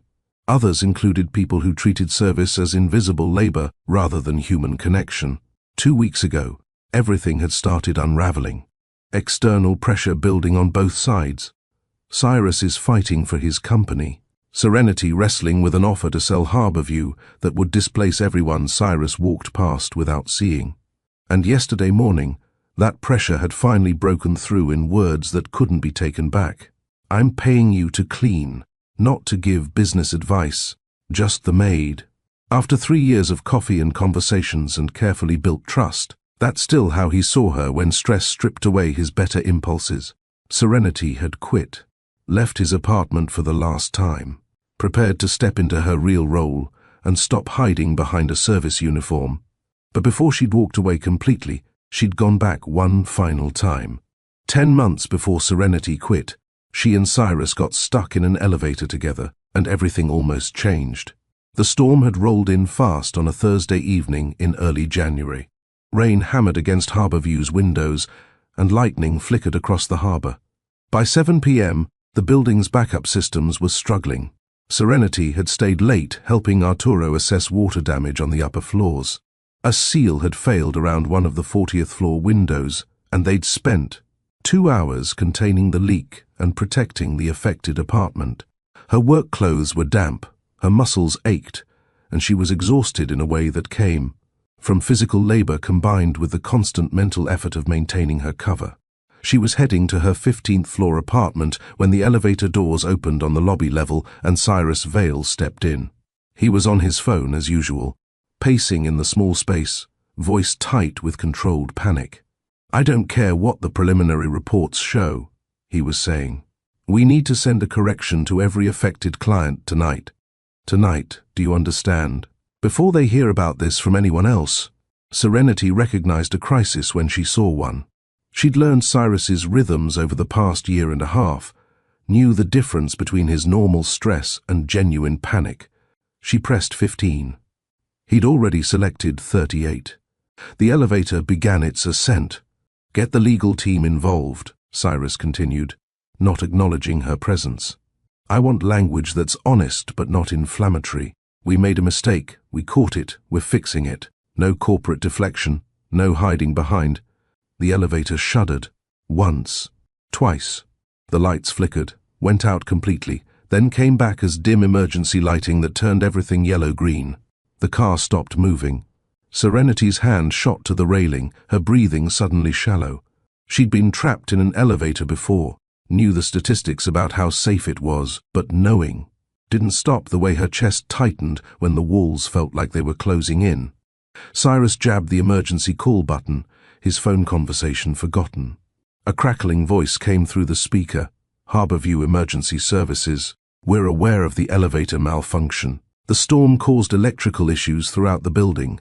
Maintenance is working on it now. Just sit tight. How long? Cyrus demanded. Can't say for sure, sir. Could be 20 minutes, could be longer. Stay calm. You're completely safe. The line went dead. Cyrus kicked the wall, immediately winced, then slid down to sit on the floor. He put his head back against the wall, closed his eyes, and let out a long breath. Serenity stood for another moment, focusing on her breathing. In through the nose, out through the mouth. The car wasn't shrinking. There was enough air. She'd survived this before. Finally, she sank down to sit across from him, back against the opposite wall. The elevator was barely 6 feet wide. In the dim emergency lighting, they were close enough to see each other, clearly for the first time in 18 months of knowing each other. You okay? Cyrus asked, noticing her controlled breathing. Claustrophobia. Not severe, but elevators test it. I remember. We got stuck before, about 6 months ago. During that power outage, he was quiet for a moment. You handled it well then too. She was surprised he remembered. You talked about birds, terns and plovers, migration patterns. You seemed calmer when I was talking, so I kept going. He looked at her directly. Seemed like the least I could do since we were both trapped. They sat in silence for a moment. The rain hammered against the building. Emergency lighting hummed overhead. "What's the crisis?" Serenity asked. "The one on your phone." Cyrus ran his hand through his hair. "Algorithm bug. Been misreporting client account balances for 3 days before we caught it. No one actually lost money, but the optics are terrible. My primary investor thinks I'm incompetent, and honestly, maybe he's right. Did you fix the bug?" "Yes, immediately. Put in safeguards so it can't happen again. And are you being honest with your clients about what happened?" "Trying to be." That's what the calls were about. Legal wants corporate language. I want to tell people the truth. Serenity nodded. Then your investor's wrong. Bugs happen. What matters is how you handle them. People can forgive mistakes when you're honest and direct. They can't forgive feeling lied to or ignored. You sound like you know something about crisis management. I know something about people, and about the difference between problems that come from incompetence and problems that come from bad luck. She shifted against the wall, trying to get comfortable. "You're not incompetent, Mr. Vale. You're just human. Those are different things." He looked at her for a long moment, something shifting in his expression. "Why do you do that?" "Do what?" "See me. Really see me. Not just the crisis or the money or the demanding tenant who leaves his apartment a mess." He paused. "Most people look through me. They see the success or the problems, but not the actual person. You've been cleaning my apartment for 18 months, and you're the only one who seems to notice I exist as more than a job title." The honesty in that made Serenity's chest tight for reasons that had nothing to do with claustrophobia. "Maybe that's because I exist as more than a job title too," she said quietly. "And I recognize the feeling." Cyrus was quiet for a long moment. "I don't even know your last name." "James Serenity." "James, where do you live?" 15th floor. "Been there 3 years." "You live in the building?" He seemed genuinely surprised. "I didn't know staff could—" "I'm not staff. I work for a private cleaning company that contracts with Harborview. I rent my apartment like everyone else." She kept her voice neutral, not mentioning that she also owned the building and paid rent to herself to maintain the cover. "Do you have a family?" "Not anymore. My mother passed away when I was young. My father raised me, and he died 3 years ago. So it's just me now." The loneliness in that statement hung between them. Cyrus understood it immediately. "Just me," he echoed. "I know that feeling." They sat in the dim lighting, 2 people alone in a stuck elevator, sharing the particular isolation that came from having no one who'd notice if they disappeared. "Can I ask you something?" Serenity said. "Fair's fair. Why are you so lonely?" The directness of the question seemed to surprise him. "What makes you think I'm lonely?" "Because I've been in your apartment twice a week for 18 months, and I've never once seen evidence of another person in your life. No photos on the walls, no second toothbrush. No one ever calls you except for work. You eat dinner alone in front of your monitors and fall asleep on your couch instead of your bed because the bedroom feels too empty." Cyrus stared at her. "You notice all that?" "I notice everything. It's my job to pay attention to spaces and what they reveal about the people who live in them." She paused. "So why? You're successful, intelligent, not unpleasant to look at. You could have people in your life if you wanted them. Not unpleasant to look at." Despite everything, he smiled slightly. "Don't let it go to your head."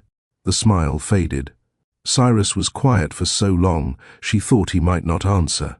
When he finally spoke, his voice was barely above a whisper. "Because everyone leaves. Foster homes, investors, girlfriends. Everyone finds a reason eventually. And I got tired of being the one left behind. So I built a life where I didn't need anyone. I couldn't be disappointed when they walked away." He looked at her directly. "Did it work?" "No. It just meant I was alone on purpose, instead of by accident. Turns out that doesn't feel any better. What changed? Serenity asked.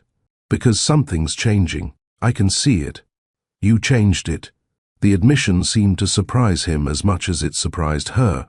Showing up twice a week, making coffee with cinnamon, leaving notes that made me laugh, fixing things I didn't ask you to fix. You've been present, real. And it made me realize how much I've been hiding from anything real. The elevator suddenly lurched. They both grabbed the railing.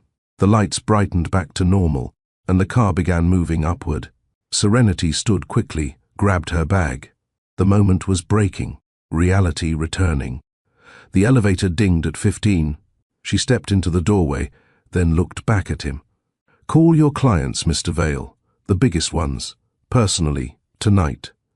Don't let your investor control the narrative. People can forgive mistakes when you're honest with them, but they can't forgive feeling like they've been managed. I will. And Cyrus. She used his first name deliberately, testing.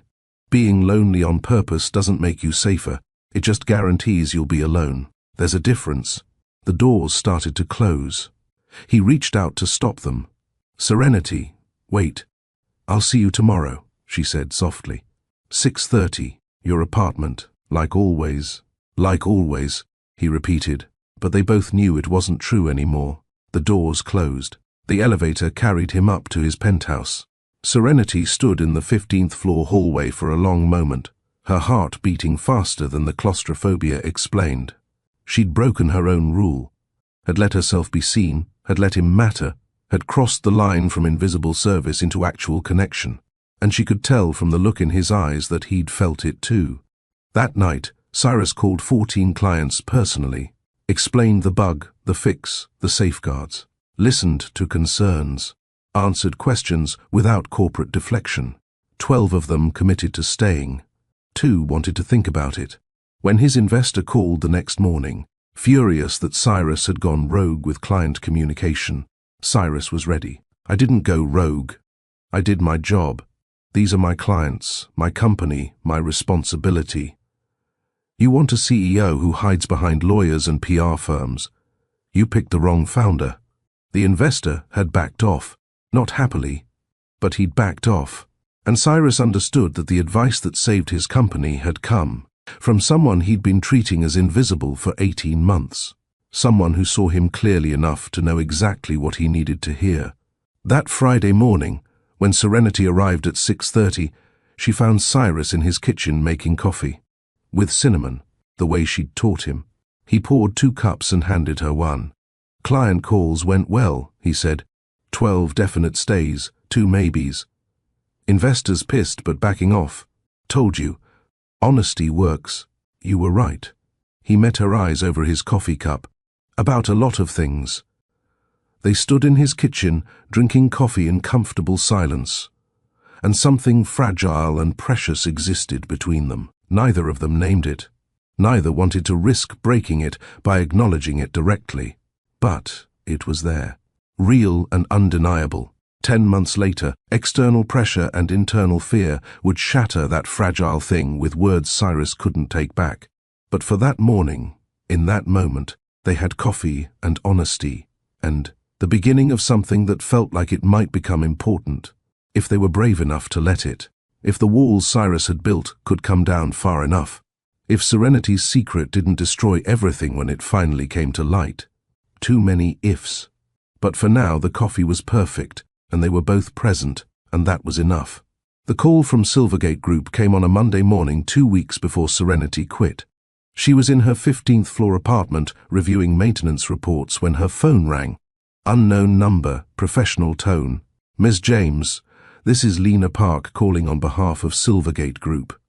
I hope I'm not catching you at a bad time. Serenity set down her coffee, made with cinnamon, always, and pulled up her laptop. I'm listening. We'd like to make a formal offer for Harborview Residences. $92 million. Cash offer, 30-day close. The number hung in the air. It was more than fair. It was generous. Harborview's assessed value was around $85 million. Silvergate was offering a premium. What are your plans for the property? Serenity asked, though she already knew. She'd researched Silvergate extensively after their initial inquiry 6 months ago. Strategic optimization, Lena said smoothly.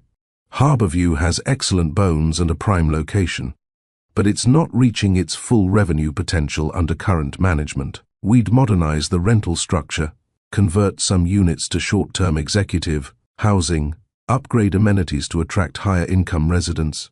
Translation: displace long-term tenants, raise rents, maximize profit. Current management has maintained 97% occupancy for 8 consecutive years, Serenity said quietly. Our tenant retention rate is the highest in the city.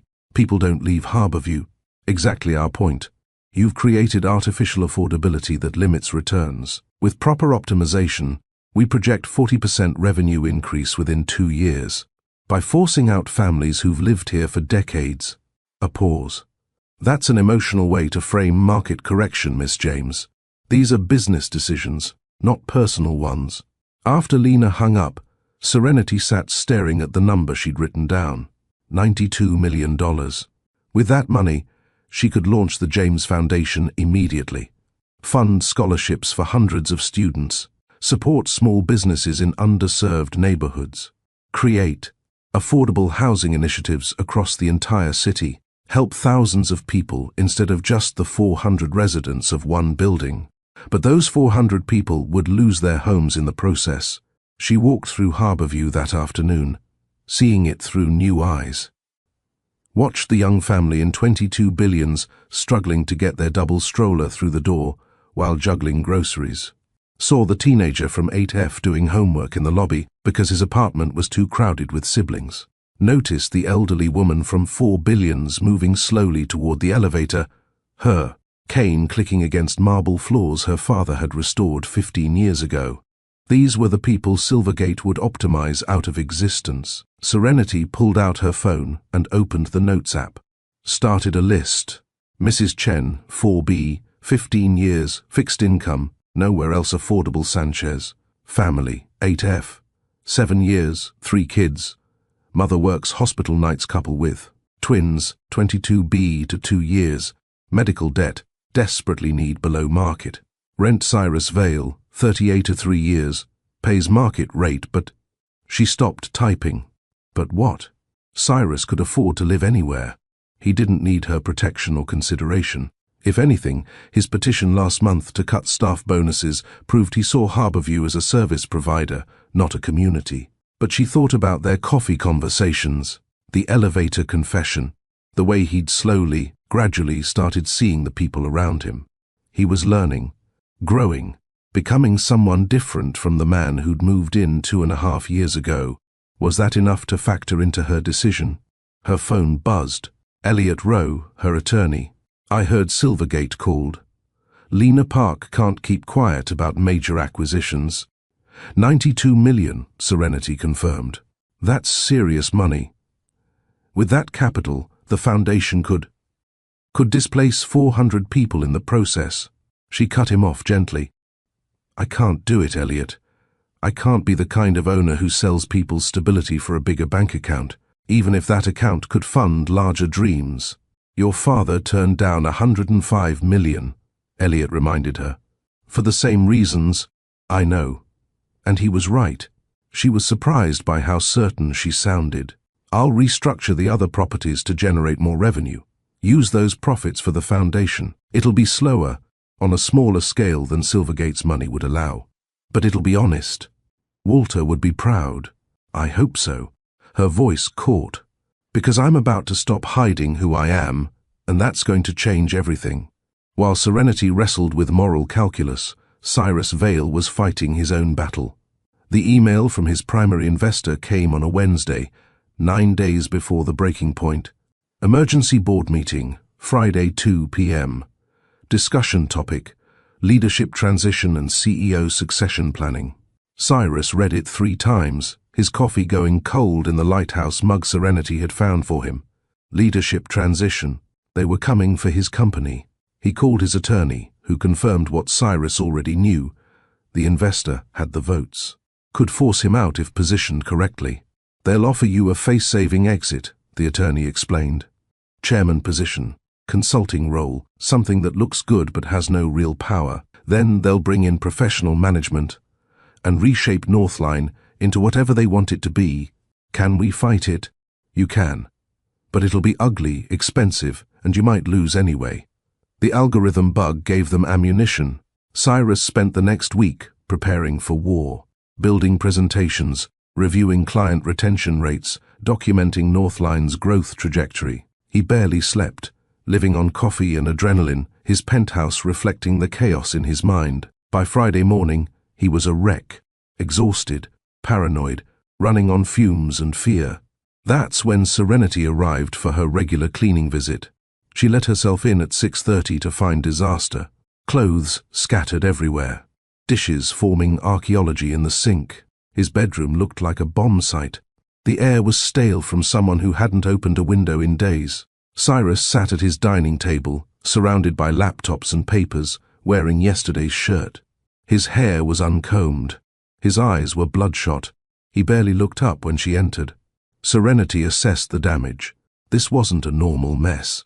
This was a crisis mess, the kind that happened when someone was drowning. She started in the kitchen, quietly loading the dishwasher, wiping down counters. Didn't hum. The space felt too fragile for that. Just worked steadily, creating order from chaos. Cyrus's phone rang. He answered with a sharp, "What?" Listened. "I don't care what he told you. I'm not stepping down. Tell him." He stopped listening. "Fine. I'll handle it myself." He threw the phone onto the couch and went back to typing furiously, jaw clenched. Serenity moved to the living room, started gathering scattered clothes. She began humming softly, almost unconsciously, the melody she used when processing her own stress about Silvergate, about selling, about what her father would want her to do. "Can you not?" Cyrus's voice cut through the quiet.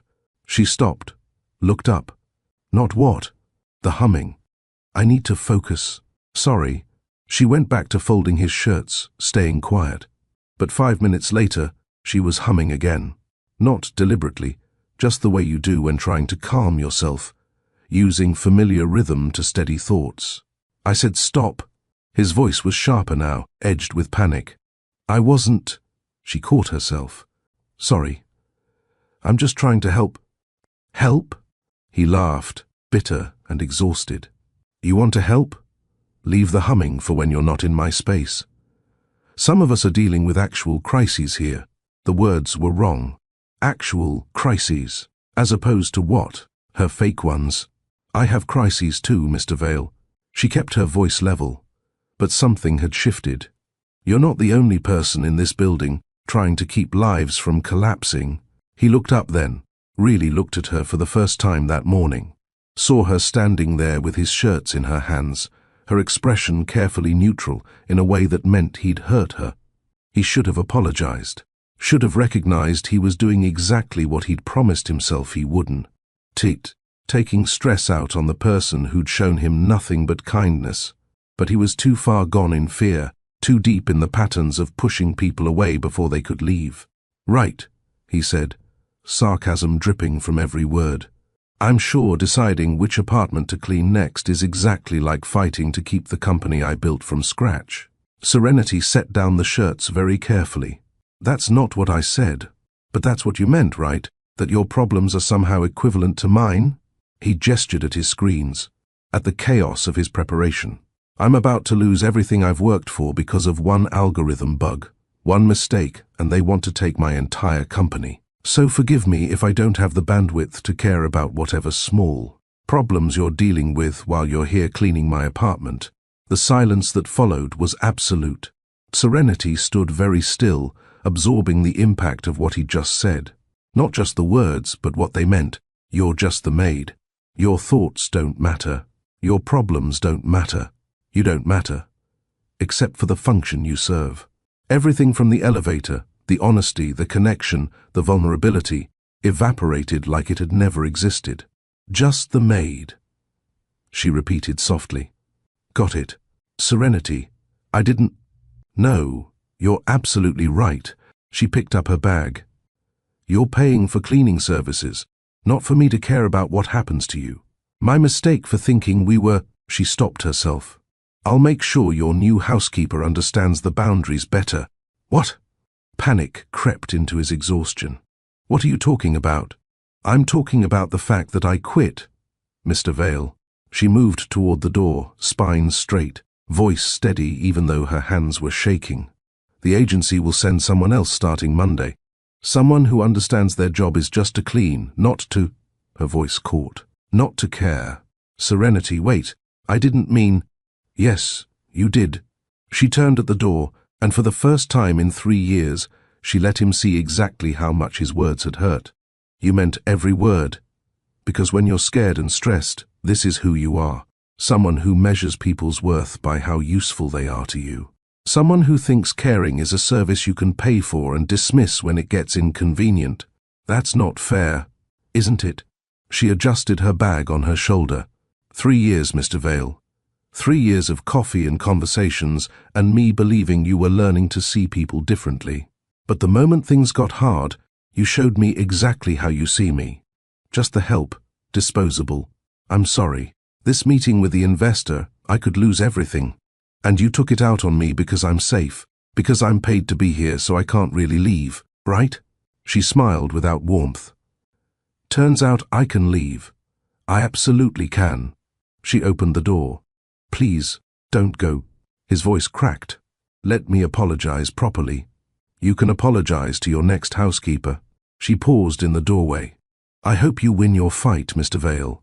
I really do. But maybe when you're done fighting for your company, think about who you're becoming while you fight. Because this version of you, the one who treats people like they're disposable when you're stressed, your foster mother wouldn't recognize him. The door closed quietly behind her. Not a slam, that would have been easier. Just a soft click that sounded final in the too quiet penthouse. Cyrus stood frozen, his words echoing. I'm paying you to clean, not to give business advice. Whatever small problems you're dealing with, just the maid. He sank onto his couch, board meeting in 6 hours, company hanging by a thread, and realized the person he'd just driven away was the only one who'd actually been on his side. The coffee she'd taught him to make sat cold on the counter. The systems she'd created to manage his chaos surrounded him. The glued lighthouse mug with its visible cracks sat on his desk, holding pens. Still useful, her note had said. Just different. He just shattered something that couldn't be glued back together. And this time, it was entirely his fault. Serenity made it to the stairwell before the tears came. Not the elevator. She couldn't face that small space right now, couldn't. That handle being trapped with the memory of what had just happened. So she took the stairs, her work bag banging against her hip with each step, her vision blurred. I'm paying you to clean, not to give business advice. Whatever small problems you're dealing with, the words played on repeat, each repetition finding a new place to cut. 3 years of patience, of grace, of believing he was becoming someone different, destroyed in less than a minute. By the time she reached her 15th floor apartment, she'd made her decision. She was done hiding, done pretending, done watching people treat her like she didn't matter while she held the deed to the building they lived in. Walter James had asked her to learn by serving. She'd learned 3 years of lessons about power and dignity and the casual cruelty of people who never had to think about how their stress landed on others. Time to step into who she actually was. She showered, washing away the physical evidence of cleaning Cyrus's kitchen. Changed out of her work clothes, the comfortable pants and branded polo shirt that marked her as service staff, and dressed in clothes that signaled something different. Tailored grey pants, a crisp white button-down, the blazer her father had given her for her business school graduation. She looked at herself in the mirror and saw someone new, not because of the clothes, but because of what showed in her eyes. Resolve, mixed with hurt. Strength built on 3 years of watching and learning. Her phone buzzed. Zoya Karim, her father's former business partner and current advisor. I heard Silvergate called, Zoya said without preamble. Lena Park loves to brag. 92 million. 92 million, Serenity confirmed. That's serious money, Serenity. With that capital, the foundation could... Displace 400 people in the process. Serenity moved to her window, looking down at the building's courtyard. I can't do it, Zoya. I can't be the kind of owner who sells people stability for a bigger bank account. Even if that bank account could help thousands instead of hundreds. Even then, she was surprised by how certain she sounded. Dad didn't build Harborview to maximize profit. He built it to provide safe, affordable housing for people who needed it. Selling to Silvergate would erase everything he stood for. Zoya was quiet for a moment. So, what's your plan? Restructure the other properties to generate more revenue. Use those profits to fund the foundation while keeping Harborview exactly what it is. It'll be slower, on a smaller scale, than what Silvergate's money could do. But it'll be honest. Your father would be proud. I hope so. Serenity's voice caught slightly. Because I'm about to stop hiding who I am, and that's going to complicate everything. The undercover work? You're ready to step up publicly? More than ready. I'm done being invisible. After she hung up with Zoya, Serenity sat at her laptop and wrote 3 documents. The first was her formal resignation from the cleaning service.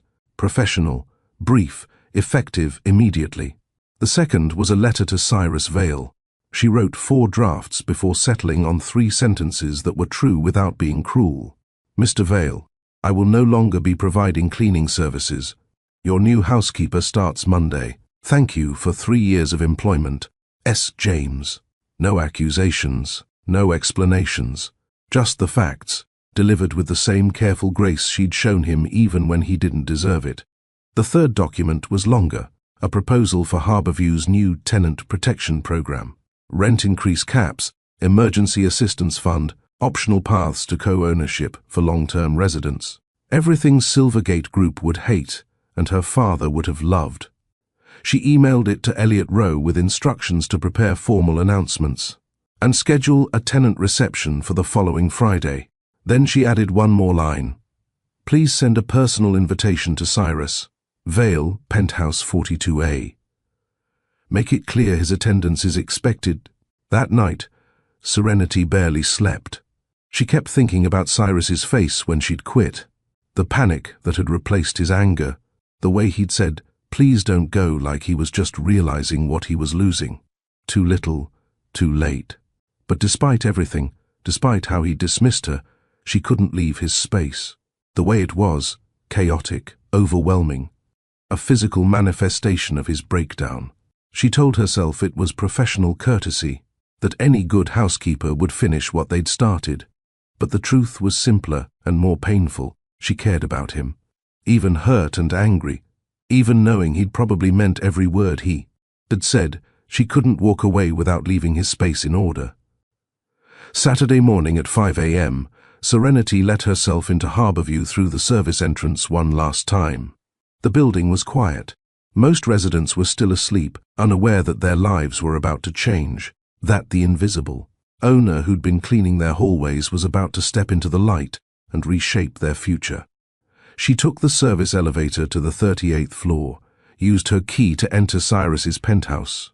The space looked worse than when she'd left it yesterday. He'd obviously been up all night.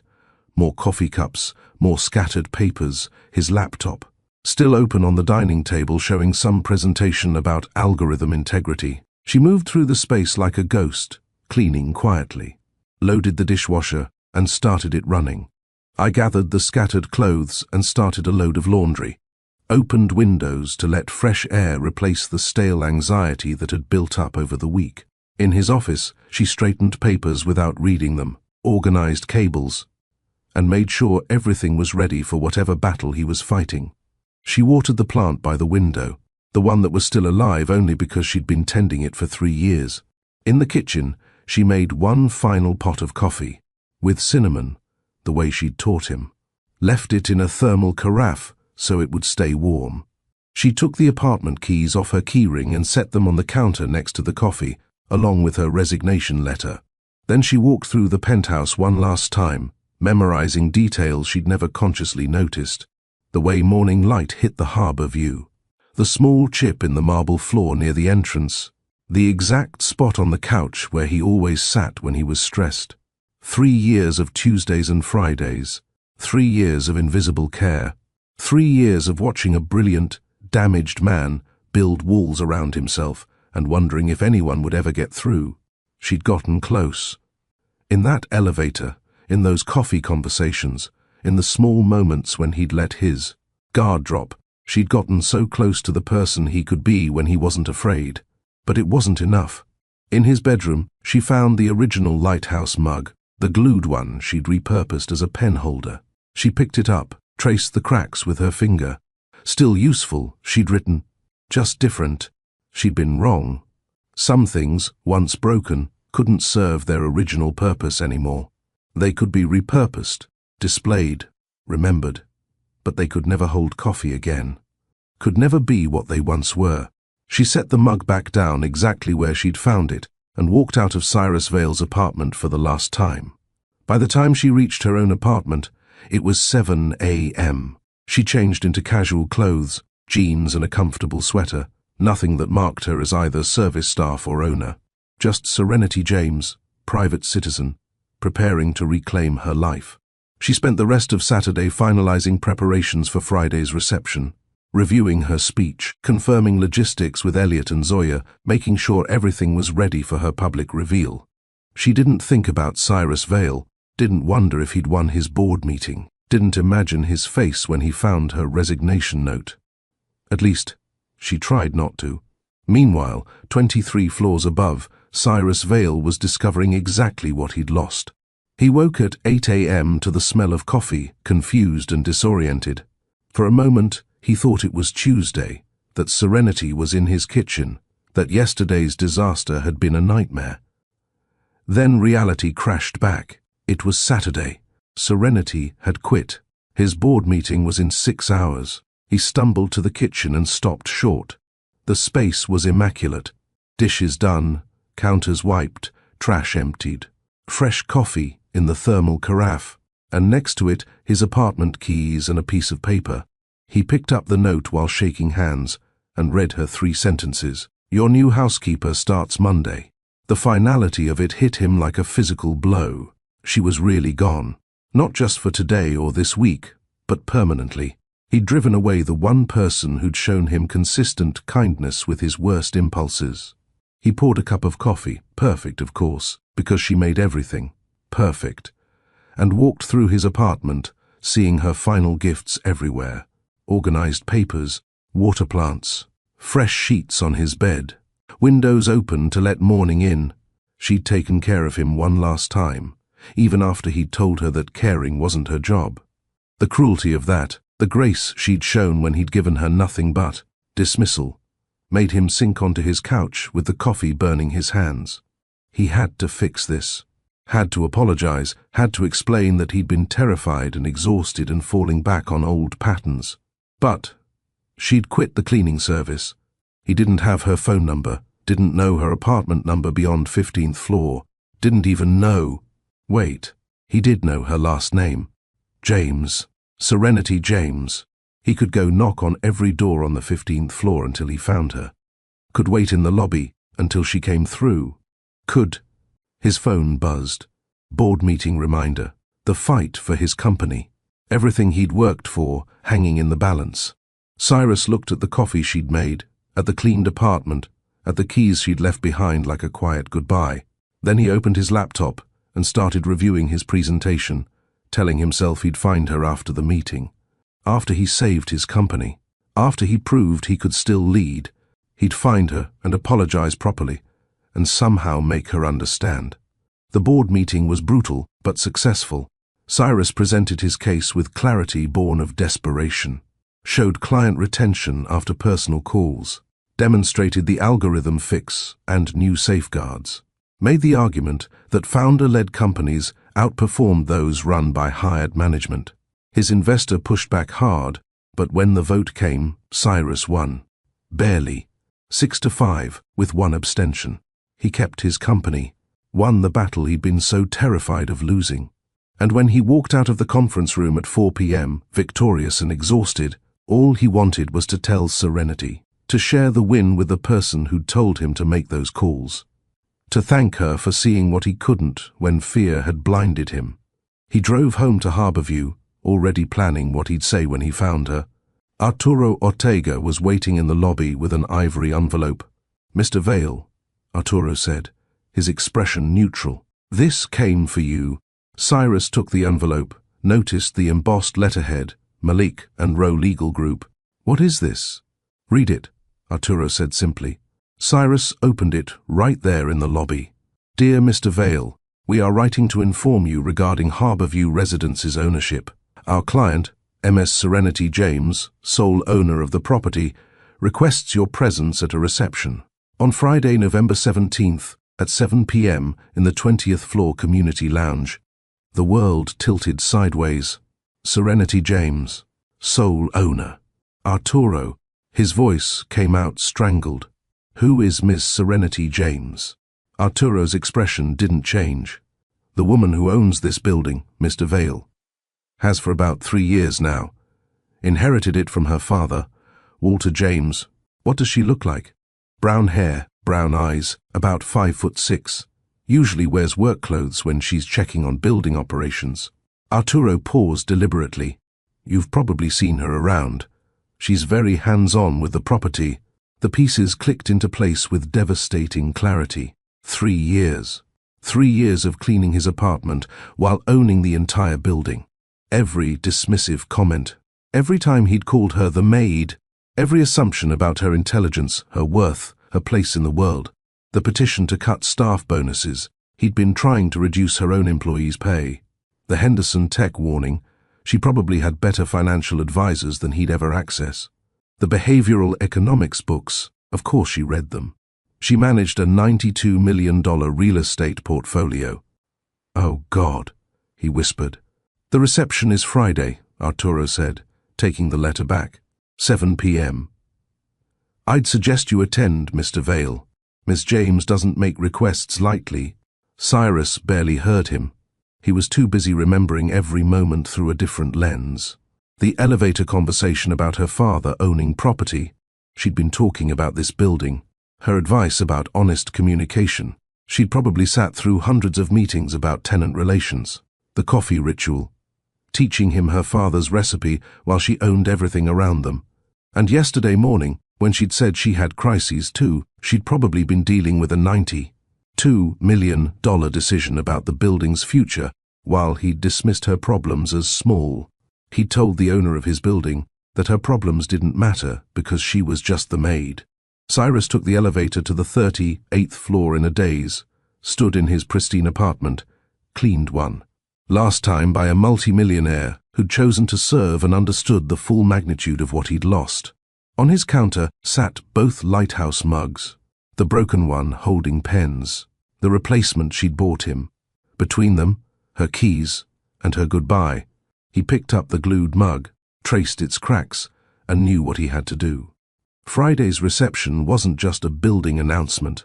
It was his chance to face Serenity James, not as his housekeeper but as his landlord, and, somehow, find words to apologize for the man he'd been when he thought she had no power. The truth was devastating. He'd only started seeing her as fully human when he discovered she owned the building, and that made him exactly the kind of person his foster mother would have been ashamed to know. The week between Cyrus's discovery and the tenant reception felt like purgatory. He spent Tuesday afternoons standing outside every door on the 15th floor, hand raised to knock, unable to follow through. What would he even say? "Sorry I treated you like you were invisible for 3 years while you literally owned the roof over my head." He drafted 17 emails to the generic Harborview management address, deleted them all. Considered sending flowers to Serenity James, 15th floor, but realized how insulting that would be, trying to apologize with a gesture that cost him nothing when he'd dismissed her humanity for 3 years. He researched Walter James obsessively, read every article, every obituary, every mention of the man who'd built a real estate empire on the principle that landlords should care about their tenants' well-being. Found quotes that made him sick with recognition. "You don't truly own a building until you've swept its floors yourself. I measure success by how many families have stable housing, not by how much rent I collect. Money doesn't change people, it reveals them. Watch how someone treats people who can't do anything for them. That tells you everything." Cyrus thought about his petition to cut bonuses. About every time he'd complained about building expenses without thinking about the human beings those expenses supported. About 3 years of walking past people like they were furniture, while Serenity watched and learned exactly who he was. By Friday evening, he'd accepted a truth that made him nauseous. He was only sorry because he'd been caught. If Serenity had never quit, if he'd never discovered her identity, he would have continued treating her exactly the same way. Taking her kindness for granted, dismissing her intelligence, seeing her as a function rather than a person. That wasn't growth. That was just self-preservation dressed up as remorse. At 6:45, he stood outside the 20th floor community lounge wearing his best suit, holding a folder of research. He'd done all week. Not on Walter James this time, but on tenant rights, affordable housing, the human cost of optimization. He'd educated himself far too late, but at least he could walk into that room knowing what Serenity was protecting and why it mattered. The lounge was already half full when he entered. He recognized faces he'd walked past for 3 years without really seeing. Mrs. Okafor from 4 Billions, the elderly woman who left sticky note jokes. The Sanchez family from 8F. He remembered Serenity helping their son with the broken dryer. The young couple from 22B with their twins somehow sleep despite the crowd. Jordan Patel stood near the refreshment table, looking nervous. Arturo Ortega was checking chair arrangements with the same careful attention he brought to everything. And at the front of the room, standing beside a simple podium, was Serenity James. She wore a navy dress, professional but not severe. Her hair was pulled back in a way he'd never seen. She'd always worn it down or in a ponytail while cleaning. She looked comfortable, confident, completely in command of the space. She looked exactly like what she was, the owner of a $92 million property who'd spent 3 years learning every detail of what she owned. Their eyes met across the room. She didn't smile, didn't frown, just acknowledged his presence with a slight nod, before turning back to her conversation with 2 people who were probably lawyers. Cyrus found a seat in the back row, feeling like he was watching his own judgment unfold. At 7 sharp, Serenity stepped to the podium. "Good evening, everyone. For those who don't know me yet, my name is Serenity James. I'm the owner of Harborview Residences." A ripple of surprise went through the crowd. Most residents had probably never seen the owner before, had assumed it was some distant corporation or investment group. "I inherited this building 3 years ago from my father, Walter James, who bought it 15 years ago when it was falling apart and turned it into what you see today. He believed that buildings were just concrete and steel, but communities were made of people, and that a landlord's job was to serve the community, not the other way around." She paused, letting that sink in. Cyrus watched several residents exchange glances, some confused, some beginning to recognize her. "Some of you might recognize me from around the building," Serenity continued. "I've been working here in different capacities for the past 3 years, not because I had to, but because my father asked me to truly understand what I owned before I decided what to do with it. He believed you couldn't be a good landlord from a distance, that you had to know people's names, hear their stories, understand what made a building a home instead of just an address." Mrs. Okafor's eyes widened with recognition. The woman who'd helped her carry groceries, who'd listened to her stories about her grandchildren, who'd been there consistently for 3 years.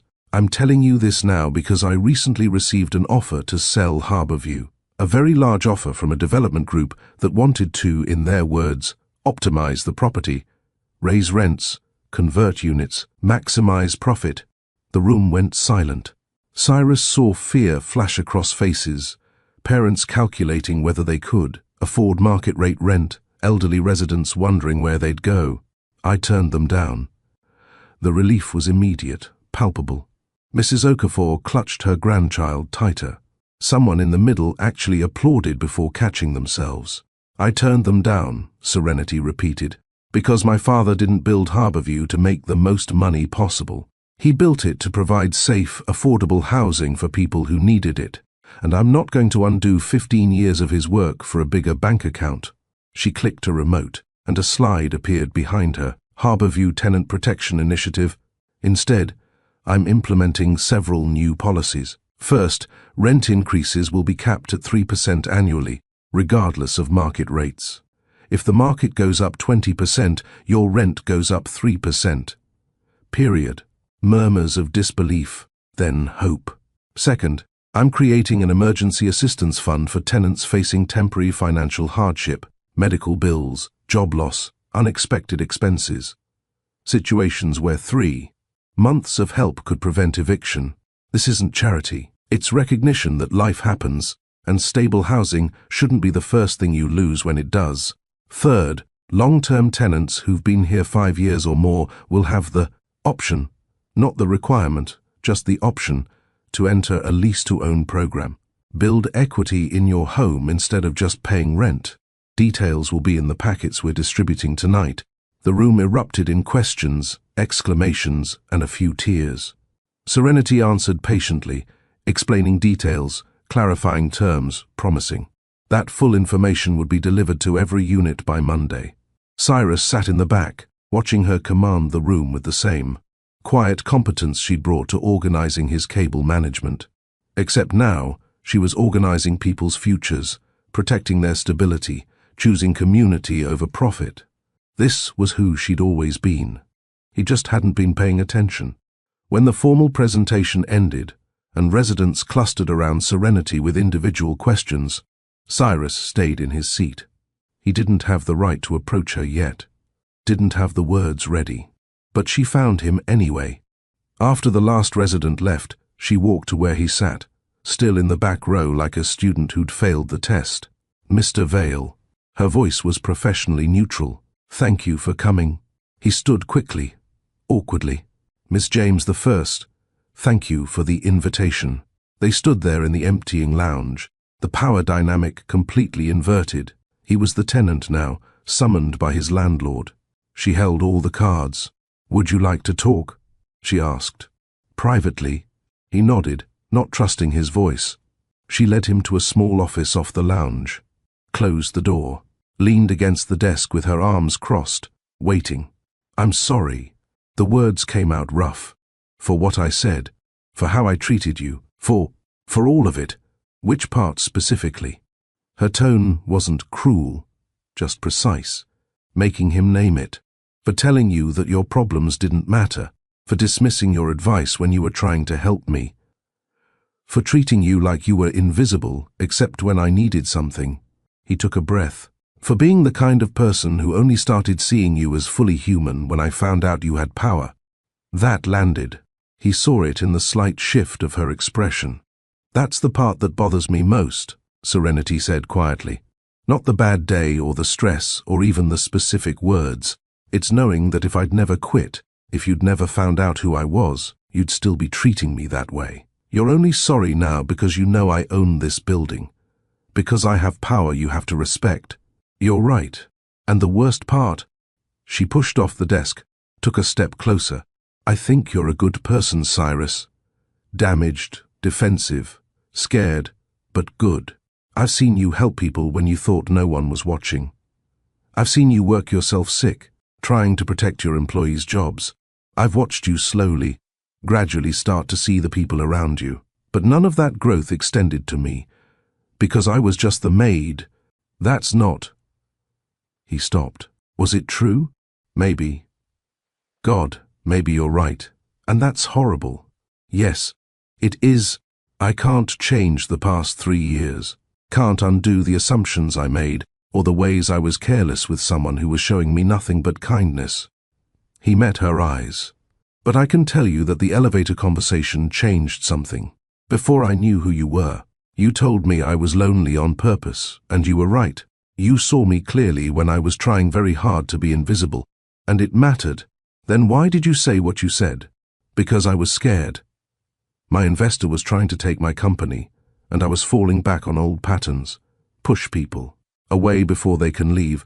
Don't let anyone matter because mattering means they can hurt you. He ran his hand through his hair. I know that's not an excuse. Pain explains behavior. It doesn't justify it. You taught me that. Serenity was quiet for a long moment. You remember that? I remember everything you taught me. I just wasn't brave enough to live it when it mattered. He pulled out the folder he'd been carrying. I spent this week researching. Not your father, though I did that too. But tenant rights, affordable housing, what optimization really means for families like the ones out there.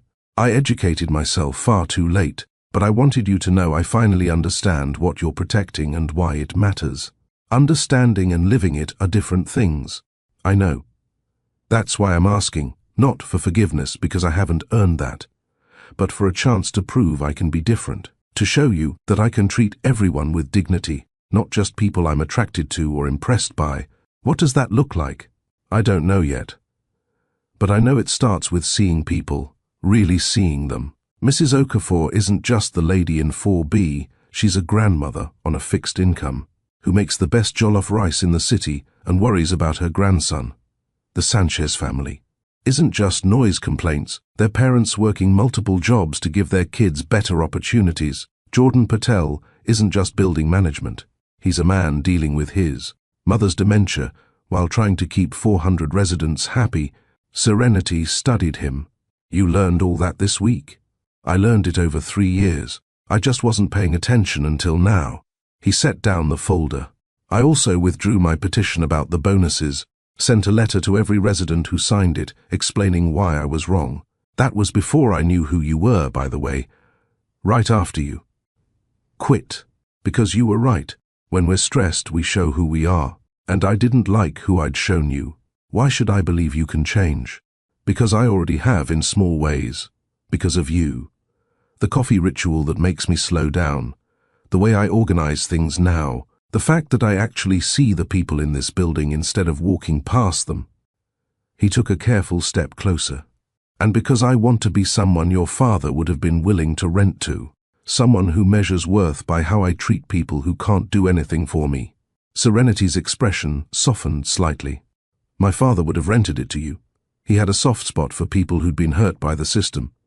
Foster kids especially. He would have seen past your defenses to the person underneath. The person who broke his own lighthouse mug in a tantrum. The person who kept it for 23 years because it was the only proof someone had loved him. She met his eyes. I'm not interested in being your redemption project, Cyrus. I'm not here to fix you or teach you how to be better. You have to want that for yourself. I do want it. But I also want... He stopped, made himself be honest. I want to know you, the real you, not the version who made herself smaller to fit my assumptions. I want to hear about the business books you read and the foundation you're planning and what your father's voice sounded like. I want to tell you about board meetings and algorithm bugs and all the boring parts of my life that I've never shared with anyone because I was too afraid they'd leave. Why? Because in that elevator, for 53 minutes, I wasn't alone. Not because you were trapped there with me, but because you chose to be present, to listen, to care. His voice got rough, and I've been alone for so long that I forgot what the alternative felt like, until you showed me. Then I ruined it, and I'd like the chance to not ruin it again. Serenity was quiet for a long time, studying him with those brown eyes that saw too much. Finally, coffee. Tomorrow morning. 10 a.m. The lobby cafe. We sit across from each other as equals and have one conversation. After that, I decide if there's a second one. Thank you. Don't thank me yet. I'm a tough audience, Mr. Vale. Cyrus, he corrected gently. If we're starting over, I'm just Cyrus. Then, I'm just Serenity. She moved toward the door, paused with her hand on the handle. And Cyrus, what you said about wanting to be better, I need to see that with everyone, not just with me. Mrs. Okafor, the Sanchez family, Arturo, Jordan, all the people you've walked past for 3 years. If you're only kind to me because you're interested in me, that's not growth. That's just self-interest with better packaging. Understood. She opened the door, then looked back. The coffee I made last Saturday. Did you drink it? Every drop. It was perfect. I know. And this time she did smile. Small but real. Tomorrow, Cyrus, don't be late. If you've ever been given a second chance you didn't deserve, drop a comment and tell me about it. Because that's what we just witnessed. Not a guarantee of forgiveness, but an opportunity to prove that. Change is possible when someone cares enough to be honest and someone else is brave enough to listen. Cyrus and Serenity met that Saturday, and the Saturday after that, and the one after that. Their conversations weren't easy. She called him on every assumption, every moment where he slipped back into old patterns. He learned to apologize faster, listen deeper, recognize when his fear was making him cruel. He started joining the building's community events, helped Milo Sanchez with his coding homework, listened to Mrs. Okafor's stories about her grandchildren, learned that Jordan Patel was dealing with his mother's dementia, and offered the name of a specialist without being asked. Serenity watched him change, not perfectly, not without stumbles, but genuinely. I watched him become someone who saw service workers as people, who asked questions instead of making assumptions, who measured his worth by who he helped instead of what he owned. 6 months later, they were friends. Real friends, built on honesty and equality, and the understanding that both of them were works in progress. 8 months later, over coffee in that same lobby cafe, Cyrus said, "I think I'm falling in love with you." Serenity set down her cup, cinnamon and milk, the way her father had taught her, and smiled. "I know. I've been waiting for you to catch up. How long have you known?" "Since the elevator. But I needed you to become someone I could actually build something with. Not the guy who needed me, but the person who chose me.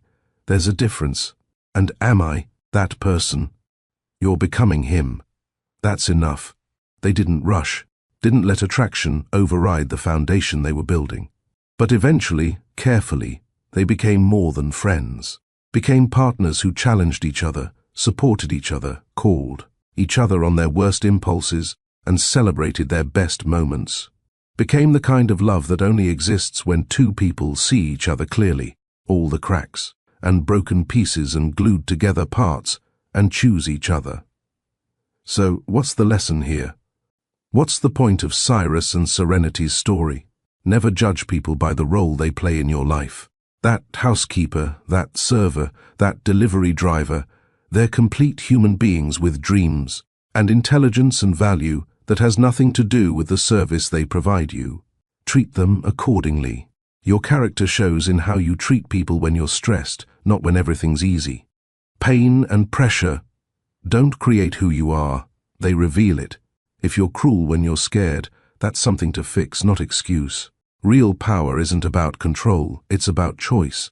Serenity had the power to evict Cyrus, to humiliate him, to make his life miserable after he dismissed her. She chose kindness instead. That's strength. Second chances require real change, not just better words. Cyrus didn't win Serenity back with an apology. He won her back by becoming someone different, someone who treated everyone with dignity, not just the people who mattered to him personally. The most valuable relationships in your life will be the ones where you, fully seen, cracks, flaws, broken pieces, all of it, and chosen anyway. Not despite your imperfections, but including them. That's what love looks like when it's built on truth instead of fantasy. If this story moved you, I need you to do 3 things. Hit that like button. Let me know this message landed. Drop a comment telling me about a time you underestimated someone, or a time someone underestimated you. Share your story. This community is built on honest conversations about real struggles. Share this video with at least 3 people. Send it to someone who works in service and needs to hear that their work has dignity. Send it to someone who's forgotten to see the people around them. Send it to someone who needs to believe that change is possible. And if you haven't already, subscribe to Mr. Steele Rich Stories and turn on those notifications. Because we're just getting started with stories that challenge how you see the world and the people in it. Remember, buildings are just concrete and steel. Communities are made of people. And the measure of your life isn't what you own or what you achieve. It's how you treat people when you have power over them. Cyrus Vale learned that lesson the hard way. You don't have to. Thanks for reading. I'll see you in the next story.